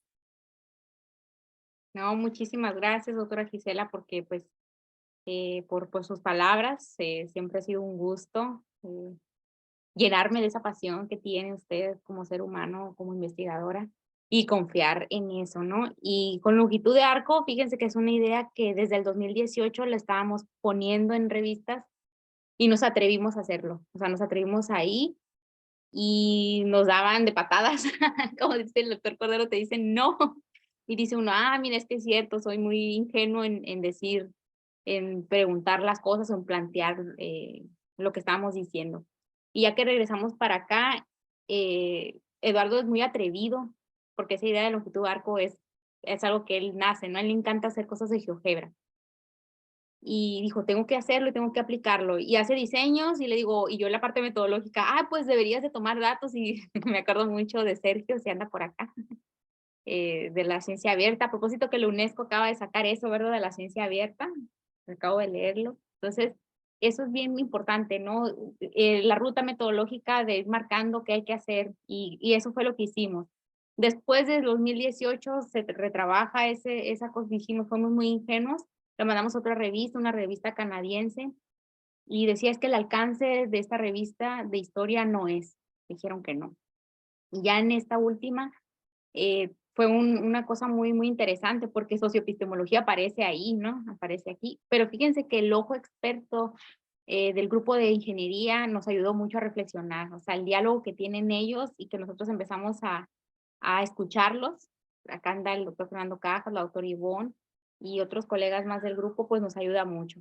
Y el doctor Alberto Camacho, que con esa experiencia y todo, pues también nos apoyó con su visión tan amplia, con tanto experiencia que él tiene, que se hizo investigador emérito hace poco del Sistema Nacional de Investigadores, nos ayudó muchísimo. Entonces es lo que yo les digo, dejarse guiar, primero tomar esta reflexión tan profunda. El doctor Cordero, cuando a mí me hace estos comentarios de la comunicación científica, a mí me sorprende, wow, digo, porque no lo había visto de esta forma, ¿no? Y cuando uno empieza a escuchar a personas con tanta experiencia y que también nos atrevemos a hacer cosas diferentes, pues es eso. A lo mejor la juventud a nosotros nos dice,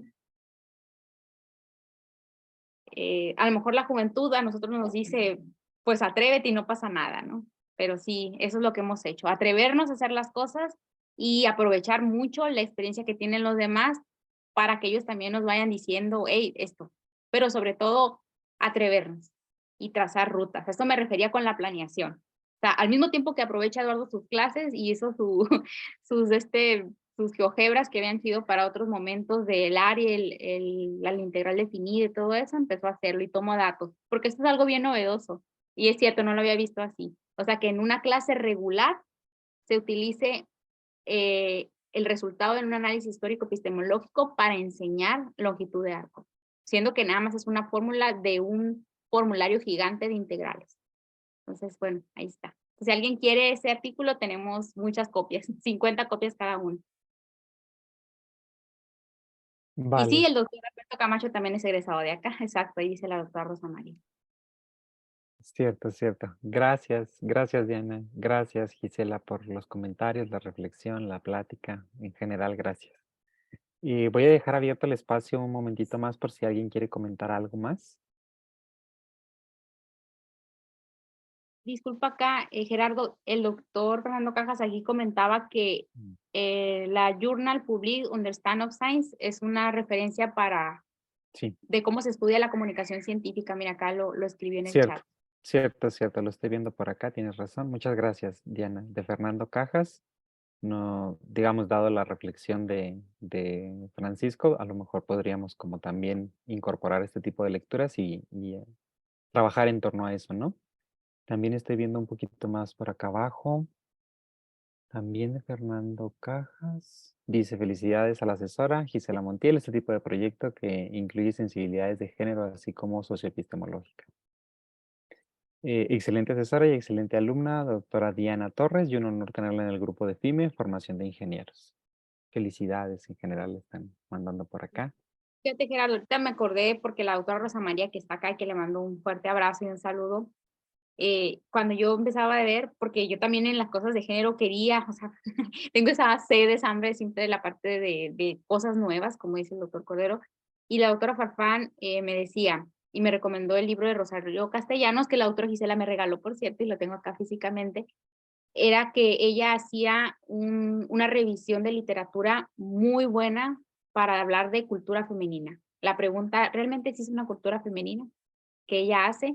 Entonces, ese tipo de referencias, que es algo que cuestionan mucho, que yo les digo, pues, hacemos un producto de investigación y no lo alcanzamos a mirar nosotros, ¿no? Que estamos en esta formación. Pero aparte, cómo hacer revisiones de literatura que de verdad muestren que lo que hacemos en teoría socioepistemológica, sobre todo, eh, no se ha hecho, porque lo que aporta este marco teórico es una visión distinta de la matemática. Yo les digo, cuando decimos trigonometría, pues parece que todo ya está hecho, pero cuando mostramos que este tipo de significado, por ejemplo, lineal, y el tipo de aplicaciones donde está la herramienta trigonométrica, pues ya dicen, en verdad no es lo que habíamos visto. Entonces, esa comunicación que la doctora Rosa María me decía en mi predoctoral y luego me insistía, que es muy bueno. No basta solamente leer, sino cómo acomodarlo para demostrar que esto que estamos analizando tiene una visión crítica a lo que nosotros hacemos. Y eso es algo que a mí me dejó mucho. Me acuerdo con ella, cuando me hacen esos comentarios, de la visión crítica a las lecturas, atrevernos. Y bueno, ahí está. Sí, claro, claro. Gracias, Diana. Bueno, si no hay más preguntas o comentarios por parte del público, déjenme verifico de este lado. No, no tengo nada más de Facebook. Tampoco veo manitas levantadas por acá o comentarios en el chat. Voy a proceder entonces. Bueno, agradecemos nuevamente a nuestra invitada, la doctora Diana, por haber compartido con nosotros los resultados de su línea de investigación y pues la retroalimentación que se ha brindado el día de hoy. A continuación, lo que voy a hacer es dar lectura al diploma que le vamos a hacer llegar a la ponente una vez que se termine el seminario. Si me permiten un momento para compartir. Un momento, acá está. Ahí alcanzan a ver el diploma. Sí. Ok, gracias. Les voy a dar lectura. El Centro de Investigación y Estudios Avanzados del Instituto Politécnico Nacional, Departamento de Matemática Educativa, otorga el presente reconocimiento a la doctora Diana del Carmen Torres Corrales por su conferencia Reflexiones de una investigación doctoral en matemática educativa para la formación de ingenieros, impartida en la edición 175 del Seminario de los Jueves del Área de Educación Superior, Ciudad de México, al día 13 del mes de abril del 2023. Está firmado por la doctora Rosa María Farfán, que es la coordinadora del Seminario de los Jueves del Área de Educación Superior. Entonces yo te hago llegar ese diploma, Diana, terminándose la sesión. Y bueno, a continuación queremos compartir algunos avisos de eventos académicos de interés. Si me permiten un momento nada más para volver a compartir la sección de avisos. Sería este de acá. Y bueno, entonces los anuncios que queremos compartir el día de hoy tienen que ver con la Conferencia Internacional Científica y Tecnológica de la Universidad de Camagüey, que se va a llevar a cabo del 22 al 26 de mayo del 2023. También volvemos a compartir este anuncio de CLAME, donde se está informando a la comunidad que realmente se va a realizar en la Universidad Nacional Autónoma de México, del 24 al 28 de julio de este año, y que pues van a estar como anunciando, digamos, para enviar propuestas y cómo podemos participar. También queremos comunicar la Conferencia Interamericana de Educación Matemática, la CIEM, que se va a llevar a cabo en Lima, Perú, del 30 de julio al 4 de agosto. Y por último, queremos comunicar también una conferencia que tendrá lugar en Francia del 23 al 26 de abril, del International Commission on Mathematical Instruction. Y bueno, podríamos como entrar a lo mejor a la página para tener un poquito más de información, pero de manera general queríamos comunicar la existencia de la conferencia que se va a llevar a cabo. Y queríamos también como recordarles que si desean difundir alguna convocatoria o evento de interés para la comunidad, lo pueden dirigir a la cuenta del correo seminaes@simvestab.mx y nosotros podemos darle como difusión. Entonces, listo. Y bueno, pues Y muchas gracias a todos.